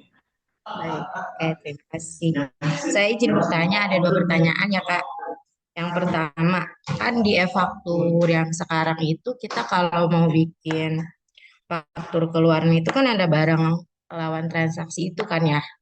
Nah, nanti ketika kita di Cortex gitu, kita manual apa udah ada kesimpan sendiri apa gimana itu? Yang kedua, jika NPWP kita statusnya NE, itu bisa sebagai VIC atau didaftarkan di Cortex ya ya. Terima kasih. Baik, terima kasih Ibu. Tadi pertanyaannya ada dua nih Pak Nizar. Yang pertama untuk e-faktur keluaran untuk barang yang akan kita input itu apakah ada manual apakah ada di Cortex langsung atau kita harus memilih manual gitu. Ya, izin menjawab ya, dari PT Musatian. Ya Ibu, ini jujur ini barang baru kita ya, Cortex sendiri kan barang baru buat teman-teman di Semak Pajak. Artinya apakah ada semacam eh, sinkronisasi dari data web e-faktur ke Cortex ini? Kita belum tahu Ibu. Mudah-mudahan sih segala sesuatu yang ada di web e-faktur itu akan termigrasi atau tersinkronisasi di Cortex sehingga Ibu dapat memilih, tidak perlu menginput kembali ya untuk jenis-jenis barang yang sudah pernah diinput di web e-faktur. Mungkin itu ya jawabannya ya, Mbak Uti ya. Iya, baik Pak Nizar. Untuk tadi yang pertanyaan kedua mengenai jika PIC-nya NE atau non-efektif, apakah bisa login ke Cortex atau tidak. Kalau menurut saya ini UNE harus diaktifkan terlebih dahulu ya Pak, karena kan NIK itu harus tervalidasi dengan NPWP. Nah ini NPWP-nya NE Pak. Gimana nih Pak? Setuju sih, tadi ada beberapa pertanyaan yang terkait sama akses itu ya. Jadi kalau akses NE menurut saya tadi betul, NE itu biasanya eh, permohonan dari wajib pajak untuk menihilkan kewajiban pelaporan biasanya tuh. Jadi non efektif atau karena penghasilannya di bawah KPTKP, nah itu disarankan DJP online itu biasanya untuk NE. Nah, kalau untuk kondisi di Cortex, Ibu, sejauh ini sih kita memahaminya bahwa segala sesuatu yang terkait dengan akses ya, itu memang dari direksi yang bersangkutan itu harusnya aktif, Bu. Jadi ketika nanti divalidasi, sistem membacanya si direksi ini memang direksi yang yang berwenang dan bertanggung jawab secara aktif sampai dengan proses korteks ini berjalan. Tapi kalau non efektif itu kita khawatirnya tidak dapat diterima atau mungkin yang tidak valid ya. Itu sih tambahnya Mbak Lutfi. Oke, baik.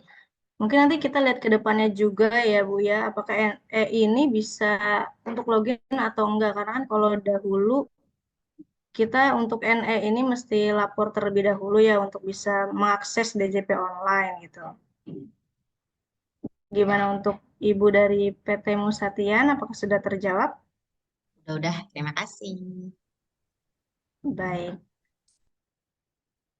Untuk mungkin ini yang terakhir kali ya Pak.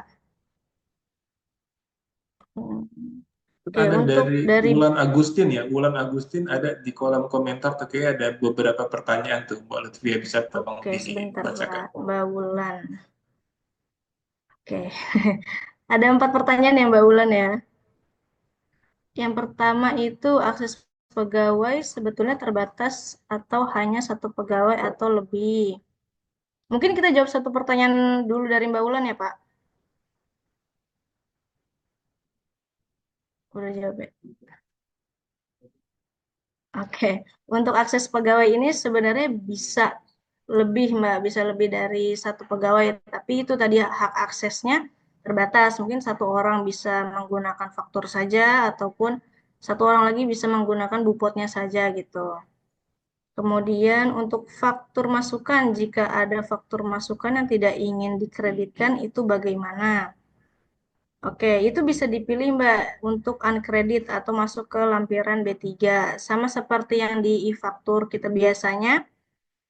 Kalau kita ini ada B3 ya, tidak ingin dikreditkan. Nah, itu bisa dimasukkan ke situ. Kemudian nomor 3 untuk faktur pajak yang digunggung gimana ya Mbak? Oke, nanti untuk faktur pajak digunggung ini kita ada form XML-nya, nanti akan kita kirimkan juga. Isinya ini nanti ada melampirkan identitas seperti nama, keterangan, terus juga ada nominal barangnya berapa, seperti itu Mbak. Nanti akan kita bantu kirimkan contohnya. Kemudian yang keempat, jika ada revisi faktur pajak yang sudah diupload, apakah masih bisa dibuatkan faktur pengganti? Untuk faktur pengganti tetap bisa dibuatkan, Mbak. Nanti ada pilihannya di situ untuk faktur pengganti, seperti itu.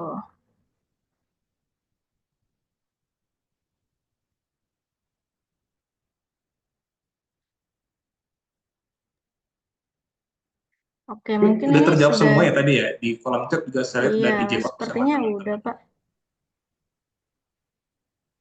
Oh, ini terakhir untuk punya Bu Tuti, Pak, seperti belum dijawab. Apakah untuk PPN 12% berlaku untuk industri UMKM, Pak? Ya, memang yang lagi hangat itu pemberlakuan PPN 12%. Sejauh ini yang tim simak pajak dapatkan infonya terkait dengan 12% itu dikenakan terhadap seluruh barang dan jasa yang memang dalam tanda tanda kutip nih peraturan pelaksananya belum keluar. Tapi sejauh yang kami tahu, untuk tadi yang dimaksud oleh Bu Tuti itu betul Bu, dikenakan terhadap seluruh proses seluruh barang yang baik dari industri tadi ya maupun UMKM. Yang di notes itu adalah kemarin itu kita ada di kalau nggak salah di PMK 49 tahun 2022 itu yang mengenai PPN yang awalnya kita barang strategis itu dibebaskan, sekarang itu barang strategis yang dulu dibebaskan itu sekarang dikenakan. Seperti contohnya itu seperti terkait dengan beras premium, terus juga ada kemarin sekolah ya yang sekolah yang sekarang sekolah internasional itu kita di aturan yang PPN 12% itu dikenakan. Berikut juga untuk pelayanan kesehatan di VIP room ya, itu dikenakan. Jadi sejauh ini kita baru mendapatkan informasi terkait PPN 12% itu dikenakan terhadap barang-barang strategis yang dulu dibebaskan, sekarang dikenakan. Itu ya, Ibu. Untuk yang selebih dari itu, semuanya sudah dikenakan 12%, Ibu. Oke. Oke, baik. Terima kasih, Pak Nizar. Mungkin ini pertanyaan yang terakhir ya, Pak. Ini dari perwakilan dari Meiko. Boleh, Kak, dibuka mic-nya?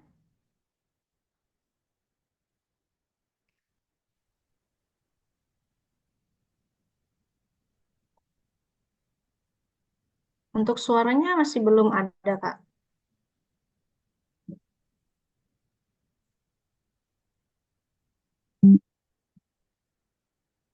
Mohon maaf, Kak, untuk suaranya masih belum terdengar.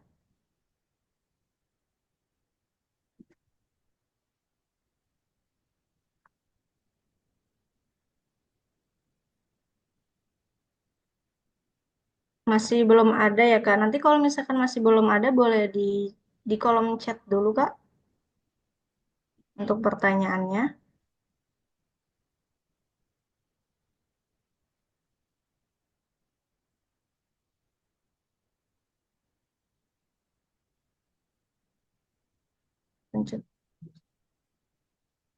Ini Pak, yang terakhir ada dari Kak Nisa. Pak, nanya juga terakhir, emang minyak goreng kalau bukan yang minyak goreng curah, kena PPN 12% juga, kayak Sanko, Tropical, dan lain-lain? Oke, baik. Izin menjawab ini terkait dengan PPN 12%, ini ada insentif ya kalau tidak salah Mbak Nisa. Jadi selain pemerintah itu juga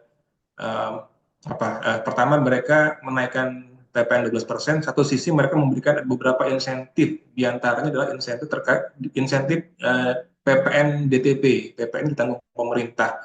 Jadi untuk case minyak goreng itu ada yang saya pahami ya, yang saya tahu ada PPN yang DTP ditanggung pemerintah sebesar 1%. Jadi nanti sebenarnya berlakunya 11% gitu ya. Nanti cuma diinsentif oleh pemerintah sebesar 1%-nya. Nah itu berarti ada peraturannya. Nanti kita akan share juga terkait dengan minyak goreng ini sih ya. Seperti itu, Mbak Lutfi ya. Oke, baik Pak Nizar. Tadi di sini dari perwakilan Meiko sudah bertanya di kolom chat, Pak, mengenai penjualan di Shopee yang digunggung, apakah itu juga harus ada rinciannya? Sebenarnya kalau untuk digunggung harus ada ya, Pak ya? Karena kan masuk ke format XML nanti.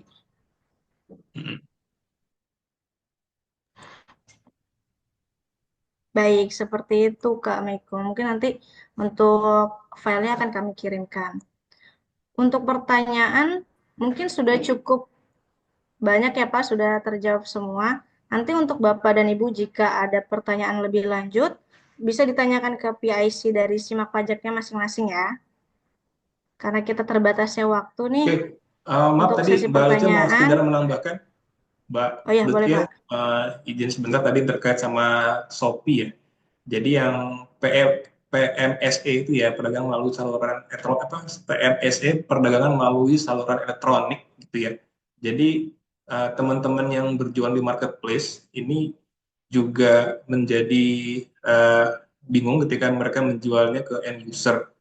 Di Cortex ini tidak membedakan mana yang penjualan melalui offline maupun yang online gitu kan. Jadi sejauh ini kita mengartikan seluruh penjualan yang memang ditujukan kepada pembeli akhir akan menggunakan digunggung ya.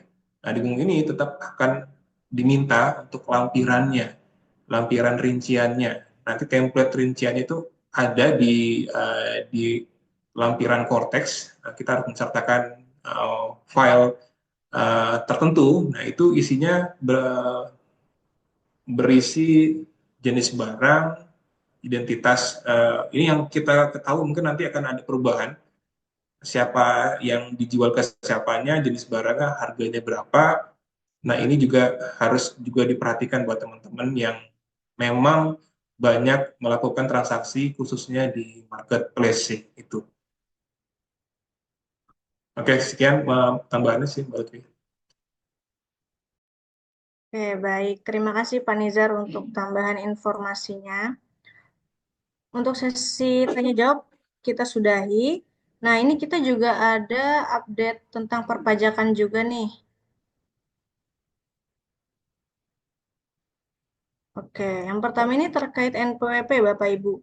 Nah, mohon dipastikan untuk para pegawainya ini memiliki NPWP karena dikarenakan untuk pembuatan bukti potong nantinya di Cortex ini tidak bisa lagi menggunakan NIK yang belum validasi dengan NPWP. Jadi kalau bisa semua pegawainya ini memiliki NPWP ya Bapak Ibu. Kemudian yang kedua mengenai tarif PPN 12% ini yang sedang ramai, sebetulnya peraturannya sendiri sudah ada ya dari tahun 2021, yaitu Undang-Undang Nomor 7 Tahun 2021. Nah, karena sampai saat ini kita belum ada juga perubahan dari peraturannya, jadi untuk PPN 12% ini kita masih mengacu kepada undang-undang ini ya Bapak Ibu. Untuk yang PPN 11% kemarin kan kita sudah mulai berlaku di tanggal 1 April 2022. Nah, untuk 12% ini nantinya akan mulai berlaku paling lambat pada tanggal 1 Januari 2025. Jadi untuk peraturannya sendiri belum ada peraturan tambahan atau peraturan perubahan. Jadi kita masih mengacu kepada undang-undang ini gitu. Oke, baik. Dikarenakan sesi tanya jawab sudah berakhir dan materi tambahannya juga sudah kami berikan, terima kasih kepada para narasumber dan juga Bapak Ibu klien yang sudah antusias mengikuti acara hari ini. Semoga Bapak Ibu bisa dapat memahami dan bisa mempraktekkan simulator korteksnya ya. Jika nanti masih terdapat pertanyaan, silakan ditanyakan kepada PIC dari tim simak pajak masing-masing Bapak Ibu. Nah, untuk update informasi terbaru mengenai perpajakan, Bapak Ibu bisa di-follow juga nih di IG kami di @simakpajak dan juga kita juga ada YouTube nih, YouTube Simak Pajak. Baik. Oke, saya sebagai moderator dan juga mewakili tim Simak Pajak memohon maaf apabila terdapat kata-kata yang kurang berkenan serta ada kekurangan dalam penyampaian materi. Terima kasih. Saya kembalikan lagi ke MC yaitu Mas Abdul. Baik, terima kasih kepada Mbak Lutfia yang telah membawa pemaparan materi webinar pada siang hari ini. Dan terima kasih kepada narasumber yang telah menjelaskan mengenai Kortek yang sangat luar biasa pada siang hari ini. Oh iya, kita bisa berikan aplaus buat mereka yang menjadi petugas hari ini, Bapak dan Ibu. Di aplaus ya, Bu ya. Mungkin di webinar selanjutnya akan ada webinar selanjutnya. Baik, sebelum kita mengakhiri webinar pada siang hari ini, kita akan memasuki sesi foto bersama. Mohon Bapak dan Ibu membuka kameranya. Mohon dibuka ya Ibu, Bapak, untuk kameranya. Kita akan sesi foto.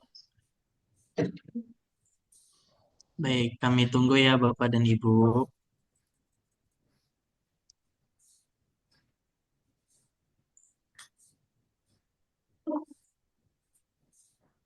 Terima kasih yang sudah membuka kameranya.